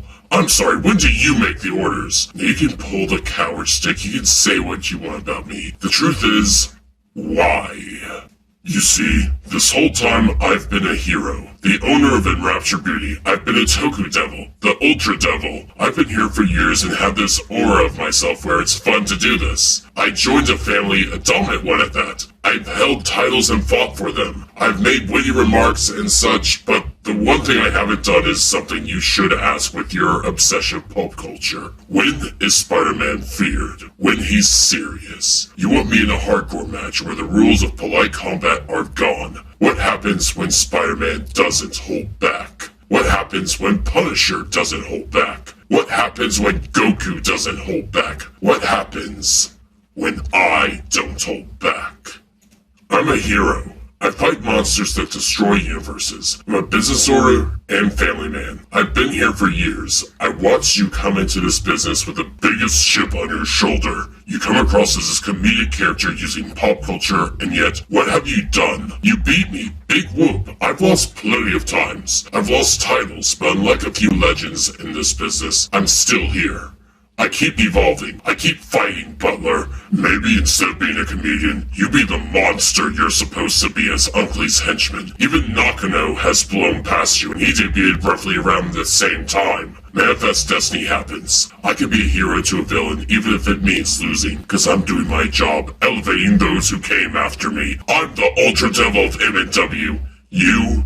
Just another big brute making a name. Fine. I'll accept. But remember, Butler, be careful what you wish for. Strong words from the Ultra Devil, although right now, Butler, little momentum with that win against the units. We'll have to see how this all plays out. But we've got another situation we've got to address. And we're going to address it in the most traditional way possible, in the ring. And that is, well, all right, you all heard earlier. Wilson has a concussion. We are working with medical to figure out what the situation is. But there are two people who say they deserve the next shot at Wilson's Multiversal Heavyweight Championship. Those two people are both people that have beat Wilson. One is, of course, Juan Chance, who, well, let's face it, he had the match with Wilson that ignited the spark that became the Victimizer. And then the Beef, one of the few people to ever defeat Wilson since he became the Victimizer. So they both won the shot, and we're going to see them in action. But first, let's hear from one of the people in our upcoming match. Ladies and gentlemen, I give you Juan Chance. I'm not on your level, you say? Beefling, the rated XXX superstar, whatever you call yourself. You looked around? You're the one not on the level of the people you stand with. The top 2 rated submission artists and VIP. But no matter all the ups and downs, the Angel has been reduced to a record scratch. The Pharaoh has been power tripped over himself multiple times. And Sam, what is there even to say about him? Alright, this is about the Beef, an OG of VIP handpicked by the MVP himself. But that's the biggest thing about you, Beef. You're goon, all muscle. You're beating up the Victimizer is your only great feat. I have beaten him, and I have beaten you. So let me repeat myself. I am not on VIP's level. You're not even close to my level. That's some pretty strong words coming from Juan Chance to the Beef. The question is he going to be able to back that up? Ladies and gentlemen, we are about to find out which of these two can come out on top and lay claim to being the person who possibly will upset Wilson once he's cleared to wrestle. And you know what that means, folks? We should head to ringside.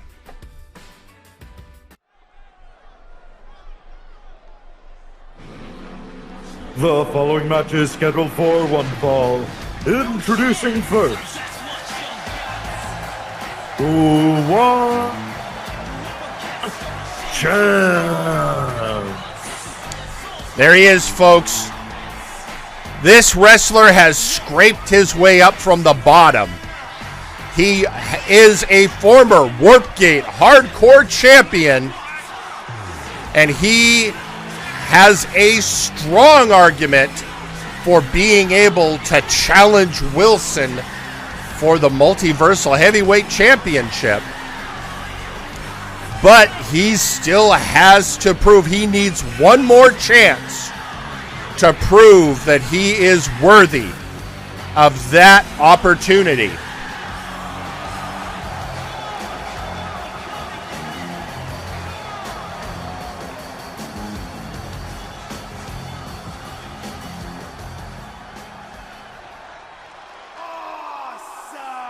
And introducing their opponent,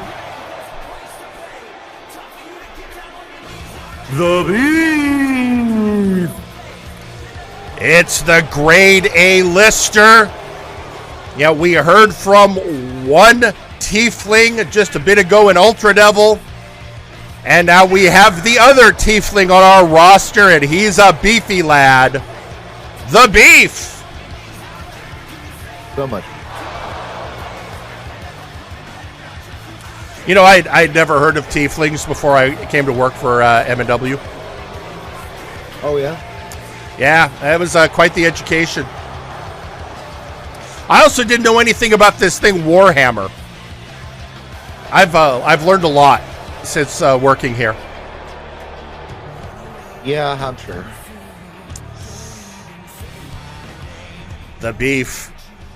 So VIP, of course, in the conversation because the leader of VIP, Ozir Turan, has that mega money in the big bank beef case. Beef case. Yeah, that's a Freudian slip if I ever heard one. Yeah, means Ozir Turan can challenge for either the Multiversal Heavyweight Championship or, let's be honest, Victor Vicious's World Heavyweight Championship on Flashbang anytime he wants. That is true. And considering Victor's been going back and forth with former Warzone heavyweight champion Max Thunder Thighs. The Beef going for a submission hold right off the bat after one chance, one having none of it.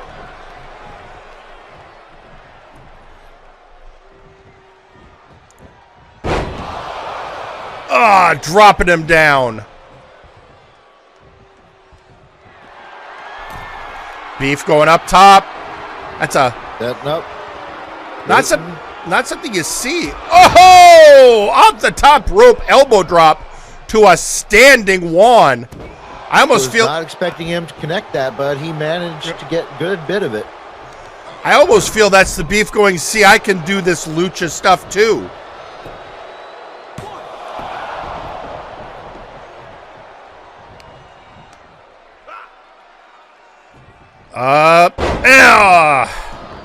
Powerbomb. Huge powerbomb onto one chance. One is a little bit on roller skates right now. Now just getting lifted up and dropped by the Beef. Oh, right in the beef cake. Oh, just dropping one down. Now working the knee. You know, the lucha can't fly. That's a lot of his effectiveness gone.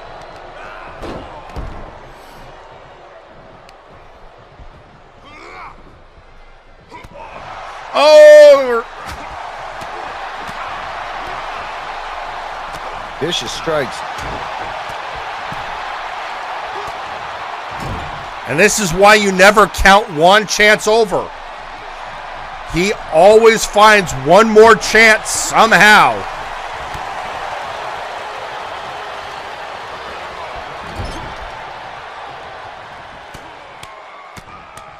But now getting the Beef just raining blows on him in the corner. Going in for the pin.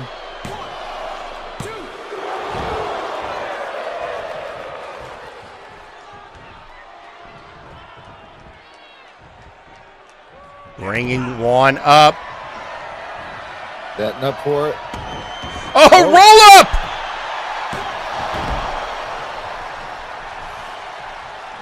Managed to catch Beef off guard. And now getting him up. Is it? This could be the last chance. But Beef breaks out.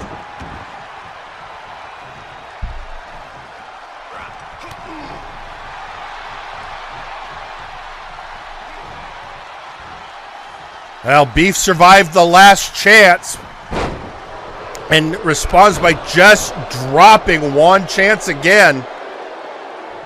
Just showing off that strength difference between the two. Oh, working over the arm and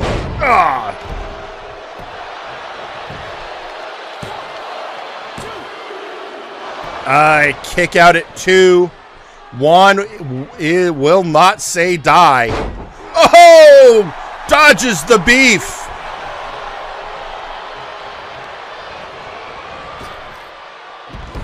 Folks, I do want to point out this is not a #1 contender match. This is these two going back and forth, trying to send a message as to which one of them should get a shot at Wilson's title.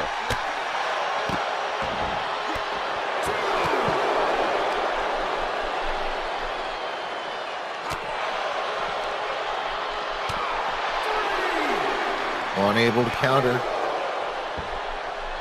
Beef heading back in the ring. One left wobbly outside.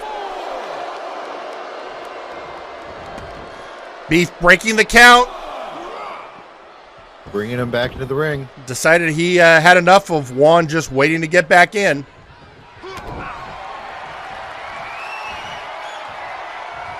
Another roll up by Juan.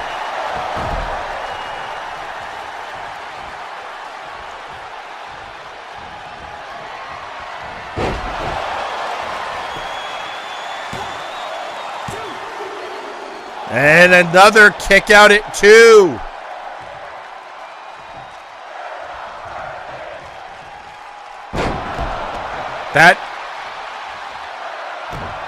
I think he leg drop. I think he busted the Beef open as he gets him in the last chance.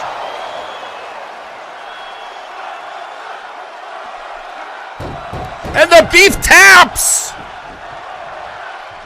And your winner, Juan Chazz. That Espada into a last chance was more than the Beef could handle. Juan Chazz sent a clear message. And he is ready, willing, and able to face Wilson. Just have to see if Wilson is up to it, if Wilson can get medically cleared. That is just an impressive victory by Juan Chazz. Now, we still have a lot of action to get to, but one of the things, because we were just seeing that matchup with a member of VIP, VIP has a whole other issue going on with should we say a group of individuals. There has certainly been a lot of work done by Power Surge, Kane, and Tyson Smith, all based on how VIP was bullying Tyson. Apparently Power Surge and Kane just don't like bullies. Well, let's hear from one of the people involved in that situation. Ladies and gentlemen, Tyson Smith. Well, now, Ozzy, you've become quite the quandary, haven't you? Won the briefcase off of the man that used to backstab anyone within spitting distance, and now you have your eyes set on the one man that was smart enough to read the writing on the wall and leave the lovely bunch of jackals. Now you've got a new man to worry about, and a guy that I've quickly become a fan of. Kane is one of the most best that our company has to offer. The man has taken on some of the most feared and famous of Warzone, and if you don't believe me, just ask Dr. Grimm and XR-Coon. Not only am I going to talk about him though, as there are 2 others that have decided to help the 2 of us because we are genuine good people. Juan Chazz and Power Surge. They may not look like much, but there's always that old adage, big things come in small packages. Juan Chazz, who on his own merit has made him a multi-time champion, and Power Surge, who is on the fast track to being just as good as anyone else here. That's the thing about these 2. They aren't defined by their past. It's what they do in the here and now. That's what matters to them, and it's what matters to me. I'm learning from these men. That's what I want from MNW, is something that's not as easily given or made. What I want is something that will take everything that I've got in order to achieve something that everyone who wrestles here wants, and that's to be remembered, to be the best wrestler in this company that anyone has ever seen. It all starts with you, Ozzy. Till then, have a nice day, goodbye, and good night. Bang.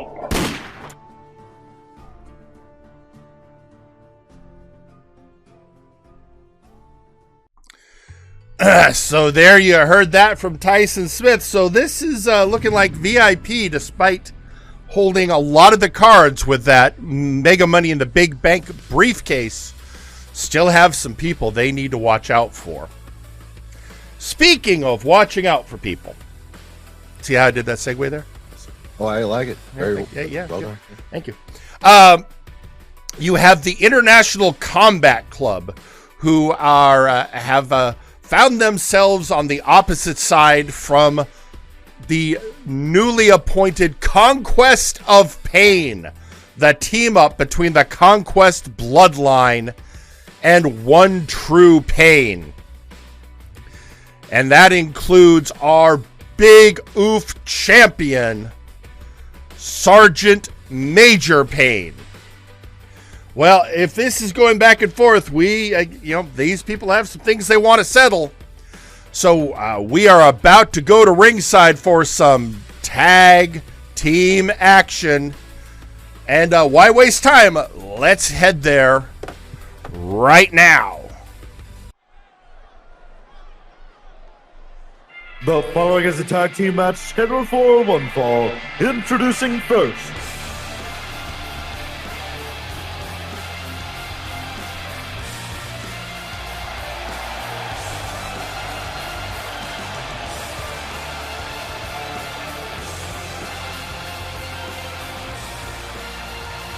coming to the ring first, they are the Big Oof champion, Sergeant Major Pain.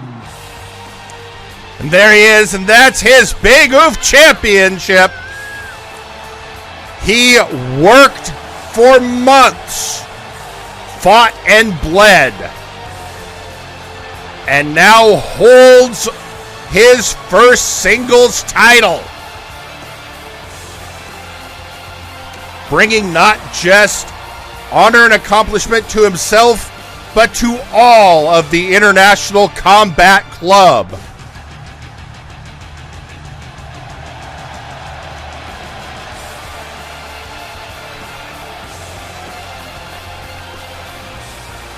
All his hard work, all his training paying off at Multivania. And introducing their tag team partner, McMorgan. The newest recruit of the ICC, McMorgan. Let's face it, Pete, McMorgan's had a hell of a year. Really has. Match of the year candidates. He is on the top of his game. And on top of all of that, he has joined the ICC, a group of like-minded individuals.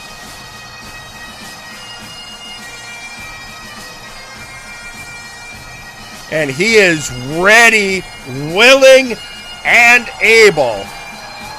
I think the thing McMorgan likes the best is the ICC do a lot of their training by fighting each other, which really is McMorgan's happy place. True.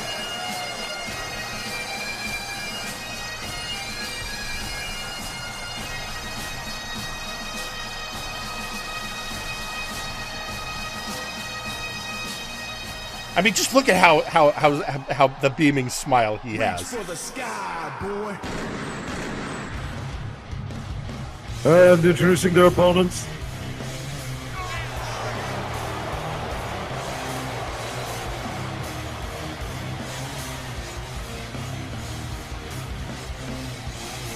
OTP. There they are, folks. OTP, One True Pain, who are now in an allegiance with the Conquest Bloodline to form the Conquest of Pain. Semjack's rightly realizing that if he's going to feud with ICC, he needs to shore up the numbers game of the Bloodline.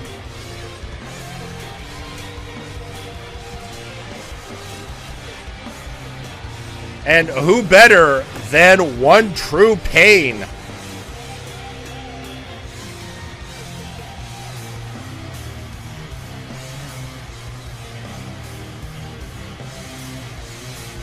They've been on a roll. I mean, Redshirt Anon with a great victory recently. And Decisive was frightening how fast he won that match. It really was.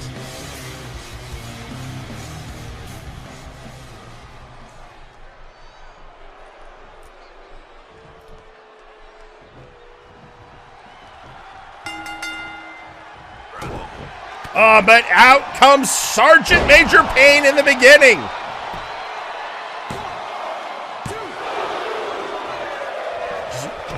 Early pin attempt.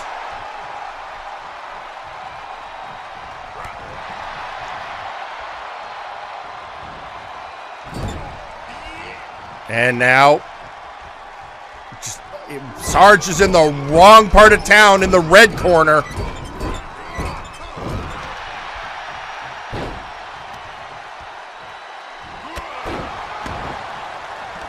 Last week, Redshirt Anon told Sergeant Major Payne he was looking forward to making him bleed because he was curious what Payne's blood would taste like.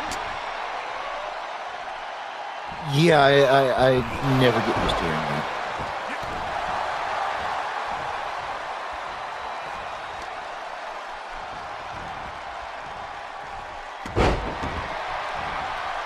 Reverse DDT.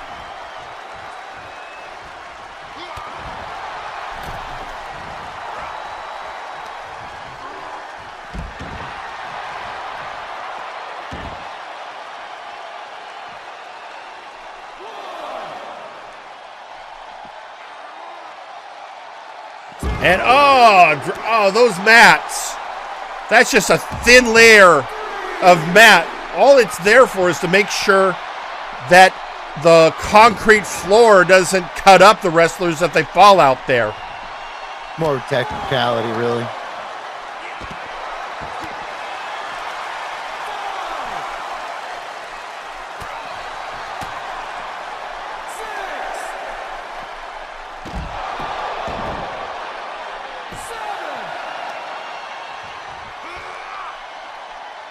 What do you call it? Sommelier? Oh. He's trying to. And Anna goes back in the ring at the 9 count. Breaks the count. But Payne wants. That's something either of them want. Payne getting back in the ring, but Anon is tagged in. Crockvar.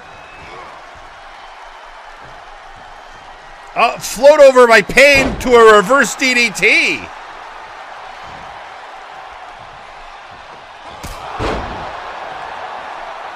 And all right, there's Payne going. Yeah, have a howitzer.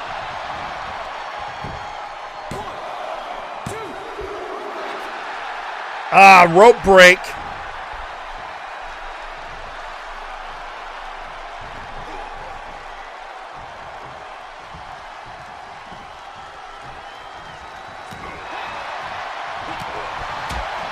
And all right, little distraction there. Oh!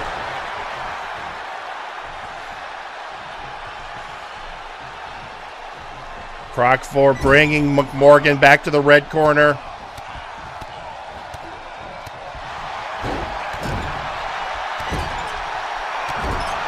Oh, I think he busted McMorgan open.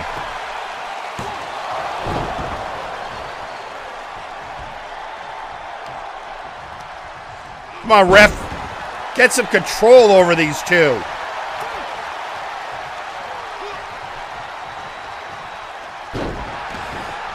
Standing bulldog on McMorgan.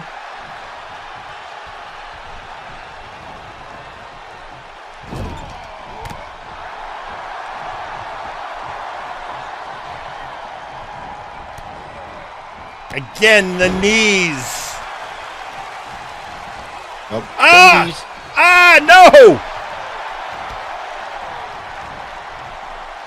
There's a lot more finger biting than there used to be in my day. How about headbutts? We've had a lot of these today. Oh, headbutts all the time. I mean, there was one guy that was a biter. You know, Insane Tommy Payne, but that was it.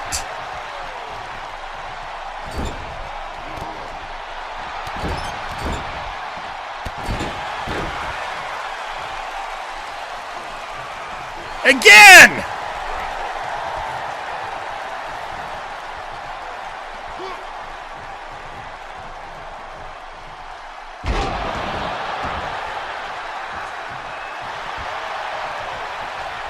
And McMorgan was trying to lock up. Oh, never mind. Nick Morgan's got him locked up. He's got the King's Hound on him. But Croc manages to slither out.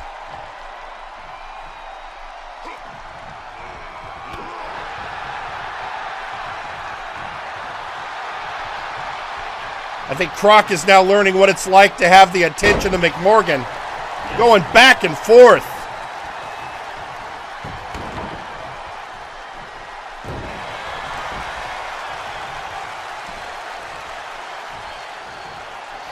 Dragon Screw takedown, which is something of a specialty of Croc's.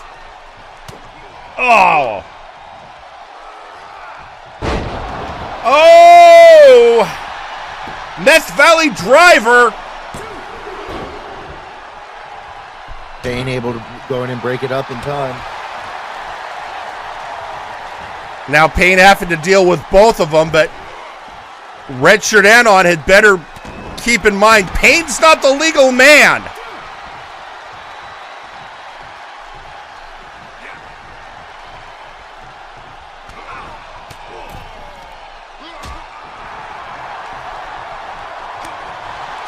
McMorgan was trying to gather up. Oh, never mind. There goes Anon. Is he biting him? Guess he's decided he wants to see what McMorgan's blood tastes like.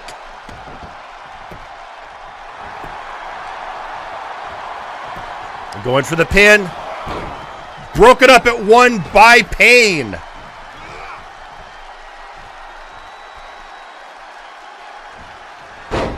Oh! With that stunner on Payne, but here comes McMorgan. But McMorgan's all alone.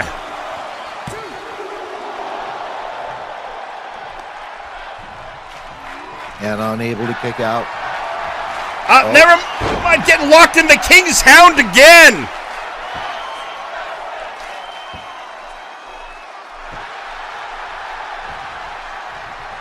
Anon managing to again get out just like Croc4 did.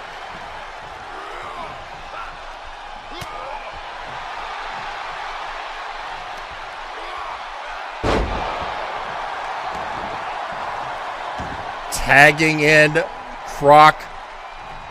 Payne's still out on the outside. McMorgan's fighting alone. There we're seeing some signs of life from the Sarge.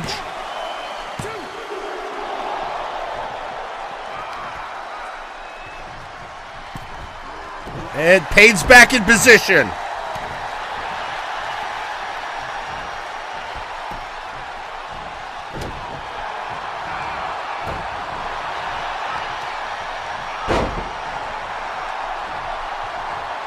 What? Okay, McMorgan wisely, I feel, tags in Sergeant Major Payne. Oh, Croc ducked the blow.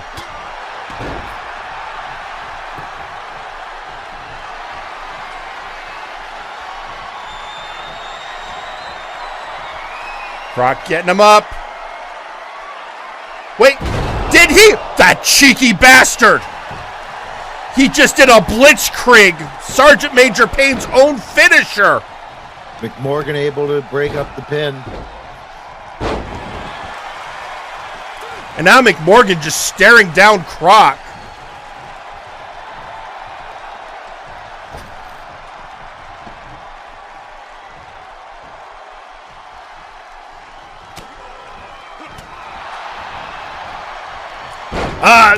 All right, Luthez press by Payne.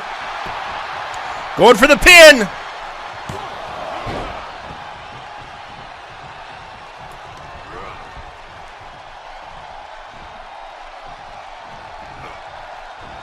Croc reverses, leaving Sarge at the mercy of registered Anon.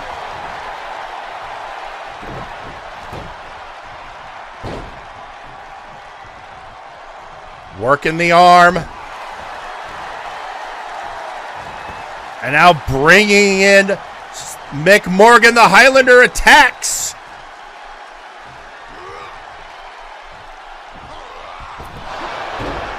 hung out to dry.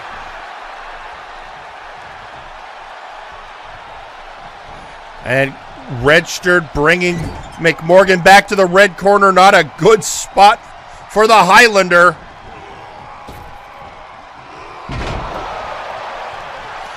That double team did some damage.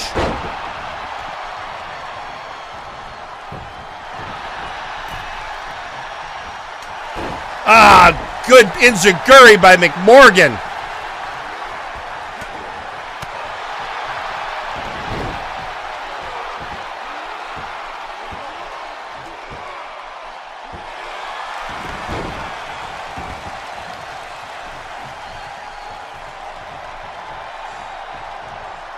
Bringing him over to the blue corner.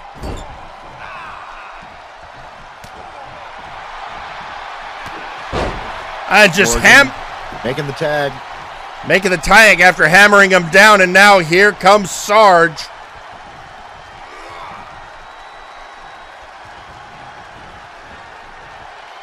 Throwing Croc into a neutral corner. Croc pounces back up faster than Payne could anticipate.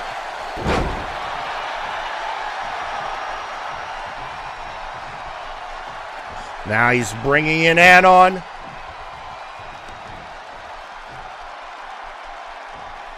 The strength of registered Anon. He's been hitting the gym. No, he's been hitting his head into a gym. I mean, that too.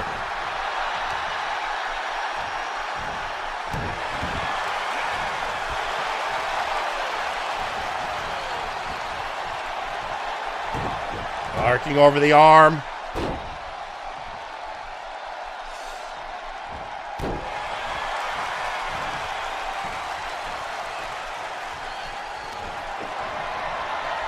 And is doing some more work, but Anon getting out of it. Oh no! He's setting him up. It's the bloody end.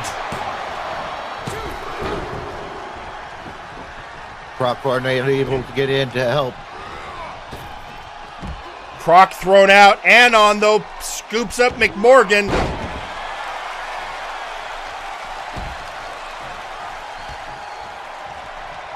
Now down to the two legal men. Anon didn't paint up. Oh.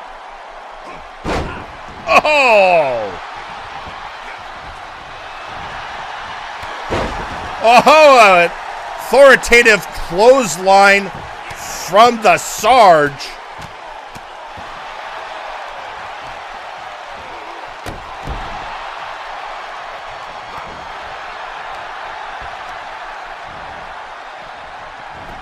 Leg sweep by Anon.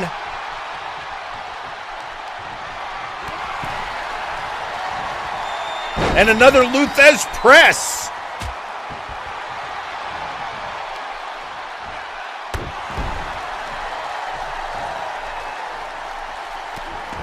Now he's just giving him what for, what's coming up now. Locking up. Whatever was planned, Anon floated over.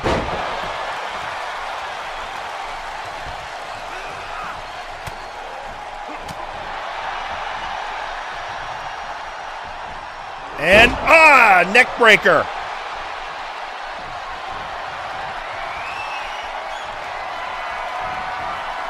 Here it comes, properly this time. Blitzkrieg!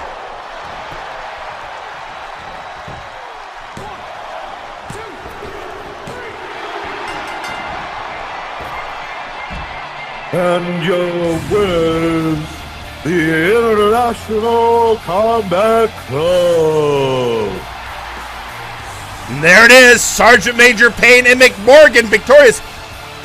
They're both ICC members, but I think this is the first time they've tagged together. They worked immensely well together.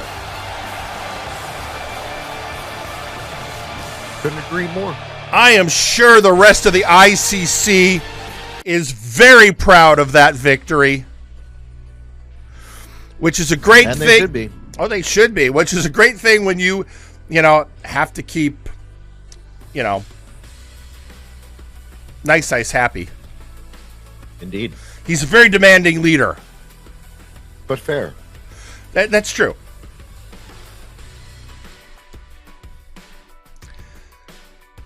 I'm sure there'll be beer and pizza at the training gulag. But, folks, that's not it. We still have your main event. And so there's other groups that have been having issues with each other. And definitely one of those issues has been existent between the members of the Soul Train and the Murder Cave. It's been going on, especially, it all seems to start by issues between the Allfather and Johan Mjoln. But it has certainly expanded out to their entire group. So with that, our main event, a member of the Troll Train will come out and face a member of the Murder Cave. Although I'm being told right now, there's been a last-minute change. This may be something we should tell our ring announcer there, Pete. There's been a last-minute change as to who the Murder Cave is putting out for the match. Yeah, I'm being told the announcer was made aware. Okay, great. So with that, well, Michael's not here, so I guess I'll do it. Unless you want to do the thing. I was just going to scroll through social media real quick. Okay. Oh, yeah. Oh, that's a good point.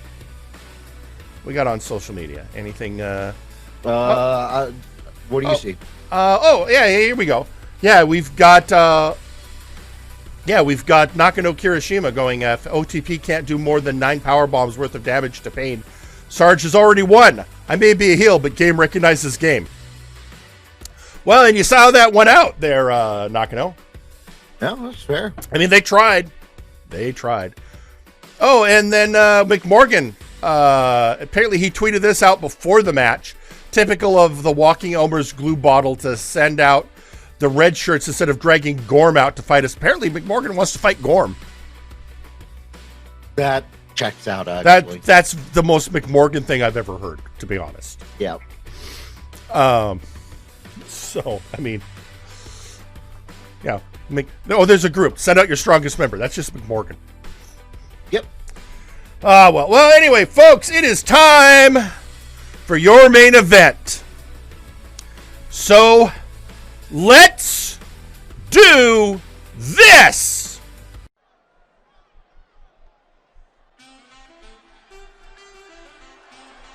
The following match is scheduled for one fall and is your main event. Introducing first, representing the Troll Train, Tiki the Troll.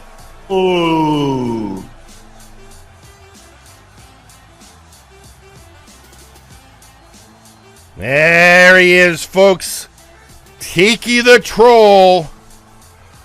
Don't let his demeanor fool you. I mean, he may be a fun-loving guy who leaves affirmation notes around the locker room for everyone.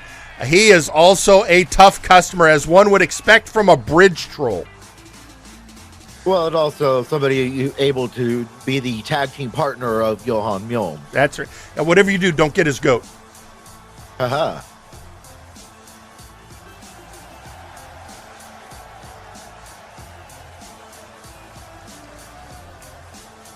So there he is, Tiki the Troll. Yeah, he wants to remind everyone not all fake creatures are assholes.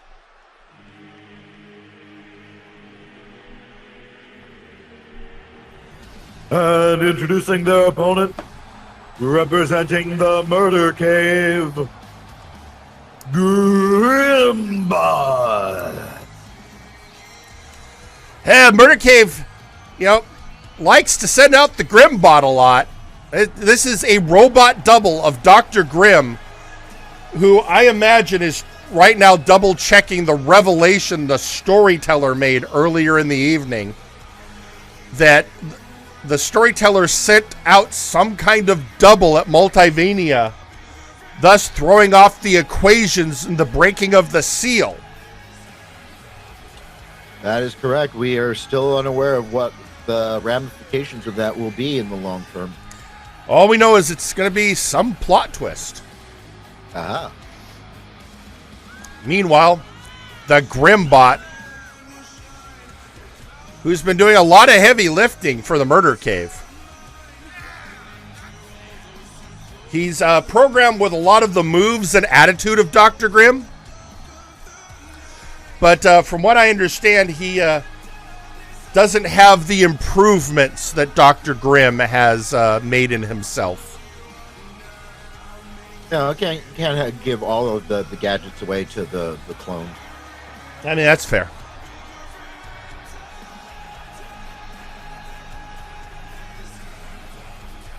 I'm just glad that the team in back finally got the placard to finally identify Grimm-bot correctly. Right.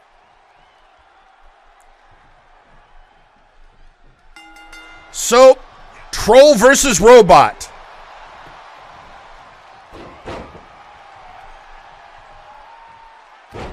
Elbow drop by Tiki on the Grimm-bot. I mean, there's never been anything bad that happens with trolls and robot computers. Nah, never. Never.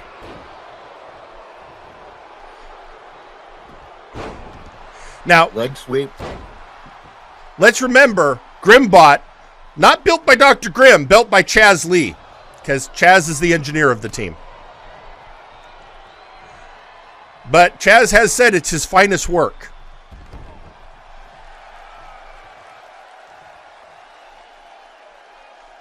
Which I personally take as a dig on Zeta.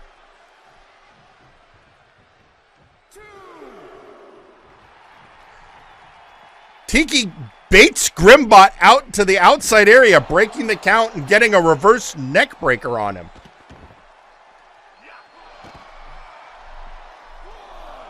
Tiki making no hesitation to work the neck of that robot, knowing it is in fact a robot.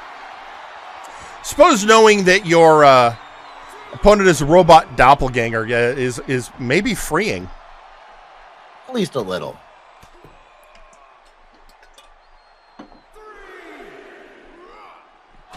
Oh, right into the steel steps. And then the arm on the steel steps. Those steps are 600 pounds. At least that's the latest rating I heard from Eric Jenerickson.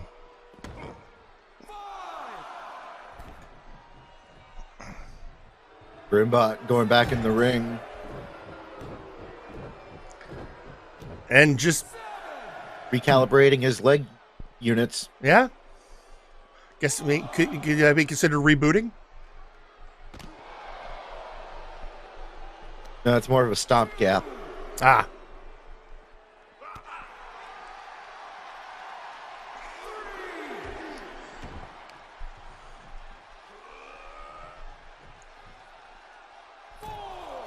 Tiki getting back in the ring. Tiki getting in, and apparently as he was leaving, he looked at Grimm and said, "You mad, bro?"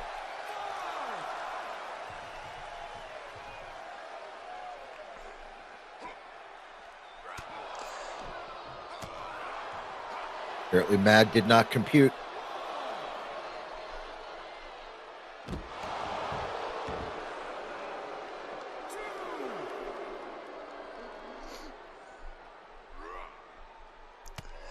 Now he's hitting him, and apparently at the same time saying, "We live in a society."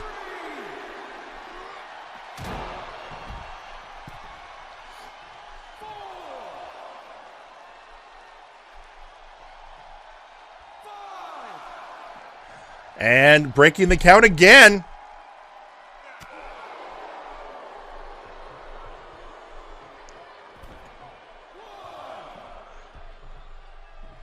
Tiki wants Grimm outside.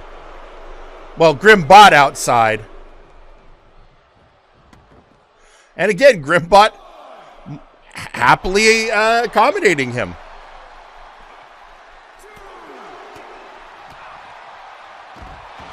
Oh, DDT on the... Grimm-bot is still built to MNW standards, which means he is a robot, but he can in fact feel pain. And he does dream of electric sheep. Well, sort of. I guess apparently it's electric mutton. So, you know, neighborhood of sheep.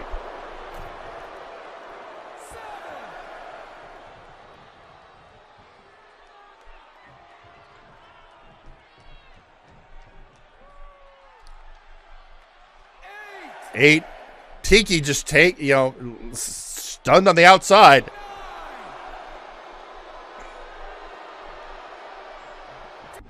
It just beats the count. The ref was just about to say 10, but he got in, and the ref counts it as a successful getting back in the ring, beating the count.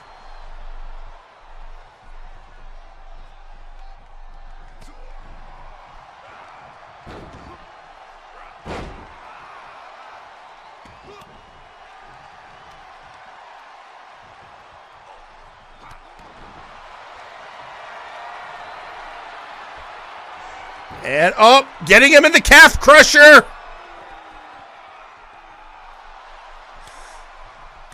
Or this reverse figure 4 leg lock in this case. Tiki likes to go after the legs.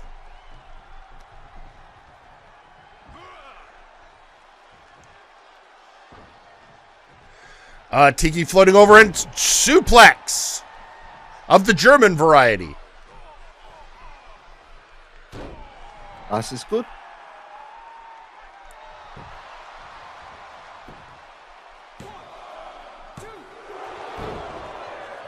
Kick out at 2.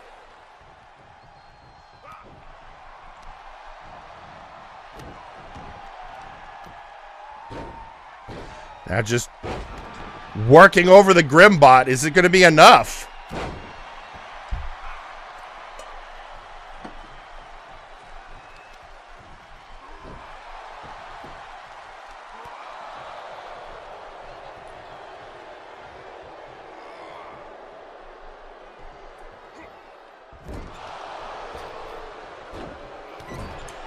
And here he comes, Grimm-bot working over the face of the troll.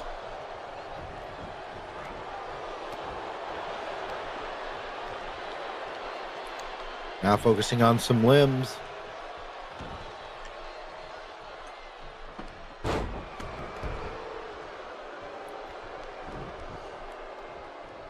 Bringing him up.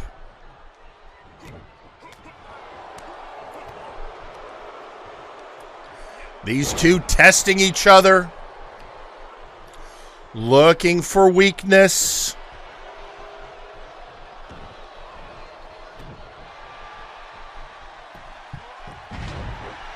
Counter by Tiki. Literally rubbing his face in it.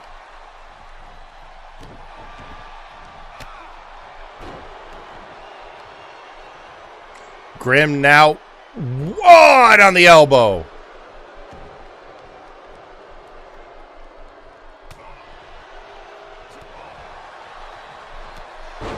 And there goes Tiki out once again. Swinging neck breaker.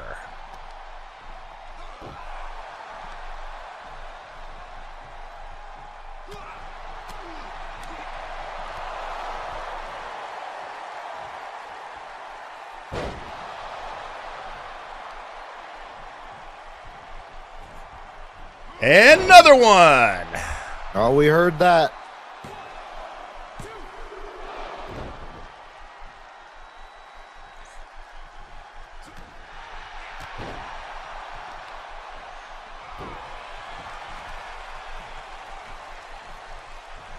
And ooh.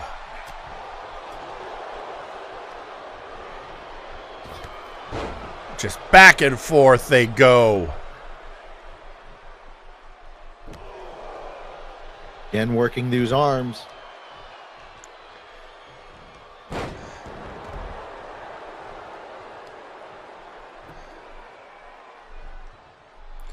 And now working over the, Tiki the Troll, who's known for having a good calf crusher, getting his calf worked over by the Grimm-bot.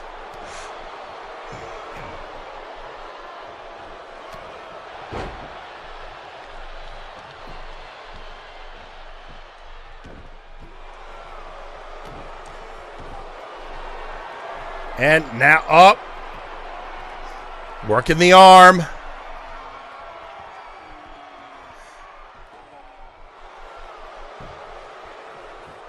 And out. Tiki is up again. Amazing counter by Tiki there. Series of kicks to the head unit. That looks like he's setting up for something. The PK, the penalty kick. PK by TK, as it were. I get it. Kick out at 2.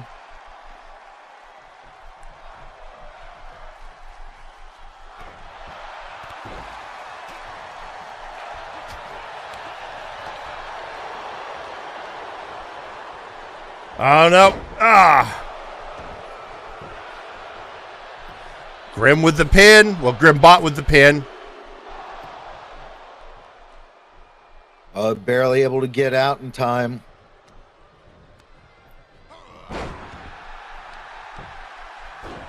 Good reversal by Tiki. Working the arm. Shades of some moves by Grimm himself.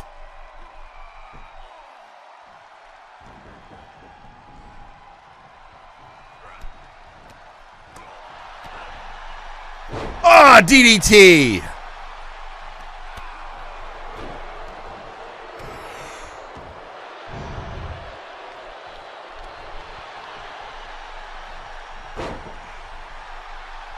Tiki feels fired up.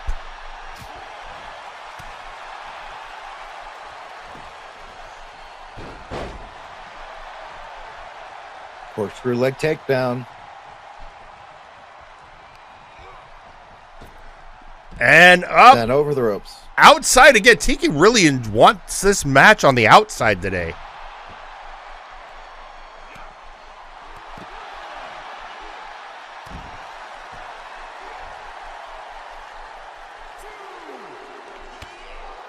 Kick to the head by Grimm.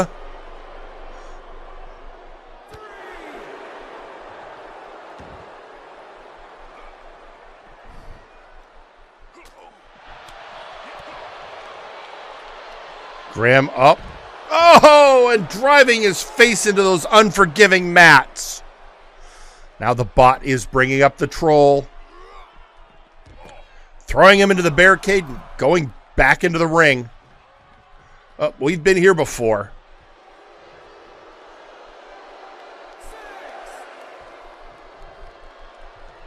Grimm-bot arguing with the crowd, apparently.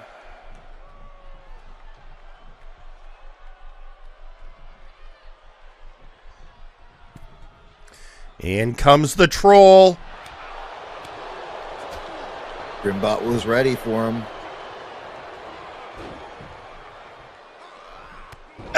Drop kick to the back of the head.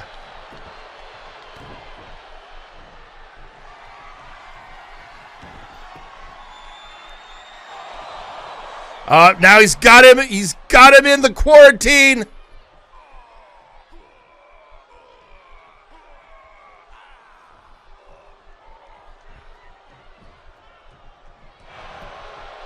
And going for the pin. Kick out at 2 by the troll.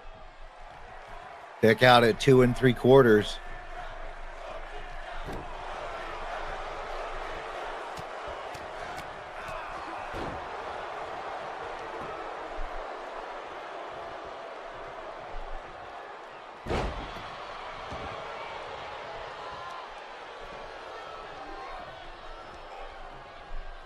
Now right in the head.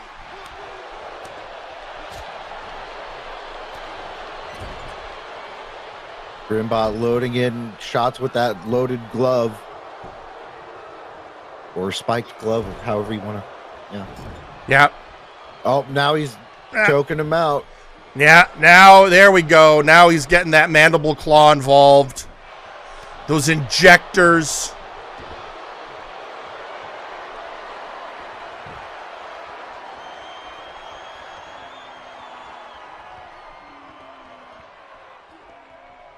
Working the arm. Can Tiki get out?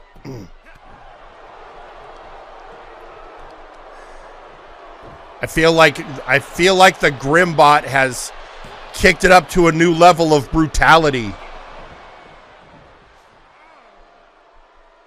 Again, Tiki just getting slower and slower at these kickouts. There might have been something injected. We don't know.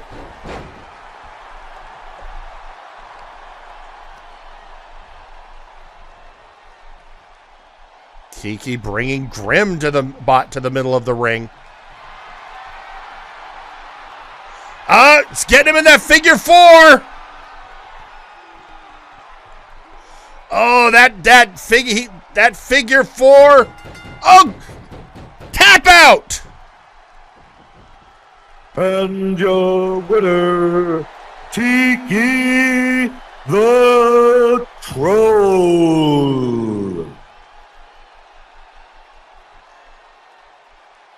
And there you have it. The Troll wins. The toll has been paid.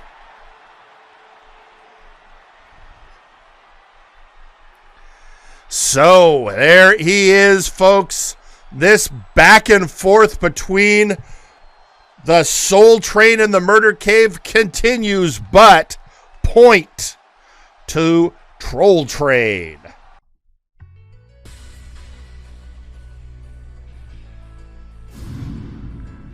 Well, that was a heck of a main event. It was, although I have to take care of something now, Pete. I made some promises. I have to make good. So you hold down the fort here. I'm going to head down to the ring.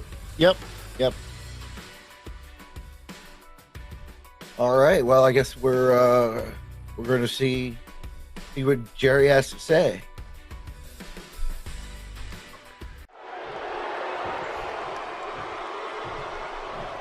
All right. Settle down. Yeah, that was a great main event, folks, but I gotta explain some stuff. I've been meeting all week with Constantinople about changes to the Warpgate Hardcore Championship he wants. Now, he asked some things, but frankly, I don't want to risk the Inquisition showing back up. So we've got a compromise. So the belt's history will continue, but we're renaming it to the TTV Championship, and it will no longer be hardcore matches only. But we're going to add a new wrinkle to the belt. If the current holder of the belt can defend it successfully 7 times, they will receive the gift of chaos, with which, if they use that to vacate the TTV Championship, they will get a multiversal heavyweight championship the following week. And remember, the King of the Hill is always going to be the main contender.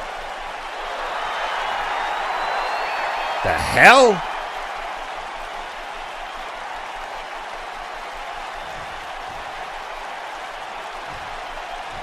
Oh, it looks like Wilson. Apparently, yeah, he's coming down to the ring. I'm not sure why Wilson's here to talk to Jerry.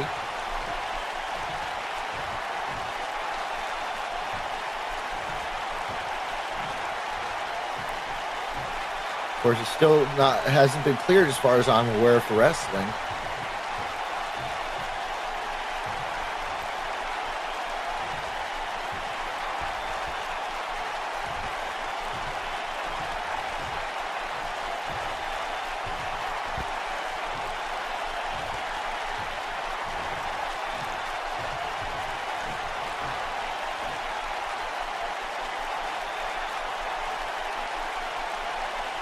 That's great, Jerry. More people to face me for my Multiversal Heavyweight Championship. But, Jerry, I'm not going to wait for 7 contenders. Hell, I'm not happy waiting this week. Jerry, where's my next contender? Jerry, I have business to do. I am a fighting champion. Give me someone. Now, look, Wilson, it's bad enough you're fighting with a serious injury. The medical staff hasn't even fully cleared you for another match. So we got to pace these things out. It can't be you defending the belt every week. We need to there needs to be build-up, and you got to consider your health. Screw my health. I am an adult, Jerry. I can make informed decisions for myself. And I will continuing wrestling until I break down. I will die in this ring if need be. Wilson, look, I have to think of the safety of everyone. Look, you've done great. You've done amazing. You've reached the heights. But I can't, in good conscience, constantly put you out there knowing how badly it could end for you.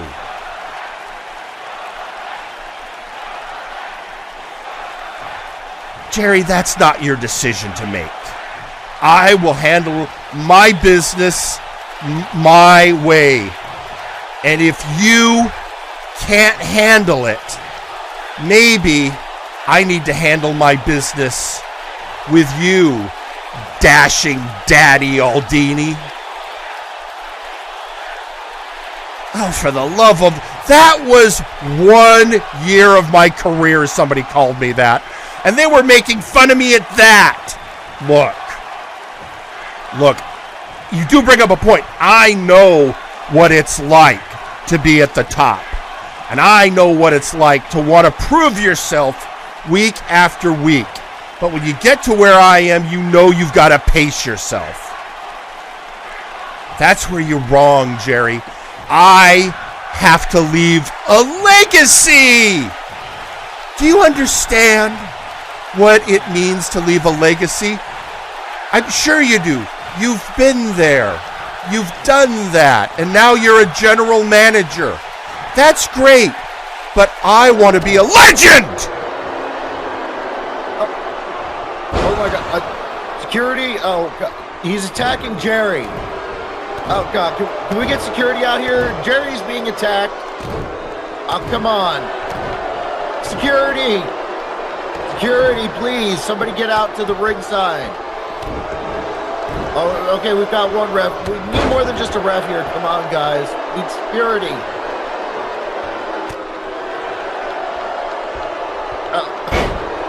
Oh, come on. Security. Guys, are we going to get security out here anytime soon? Oh, look at him. Just flaunting it in front of... Jerry, get out of there if you can. Oh.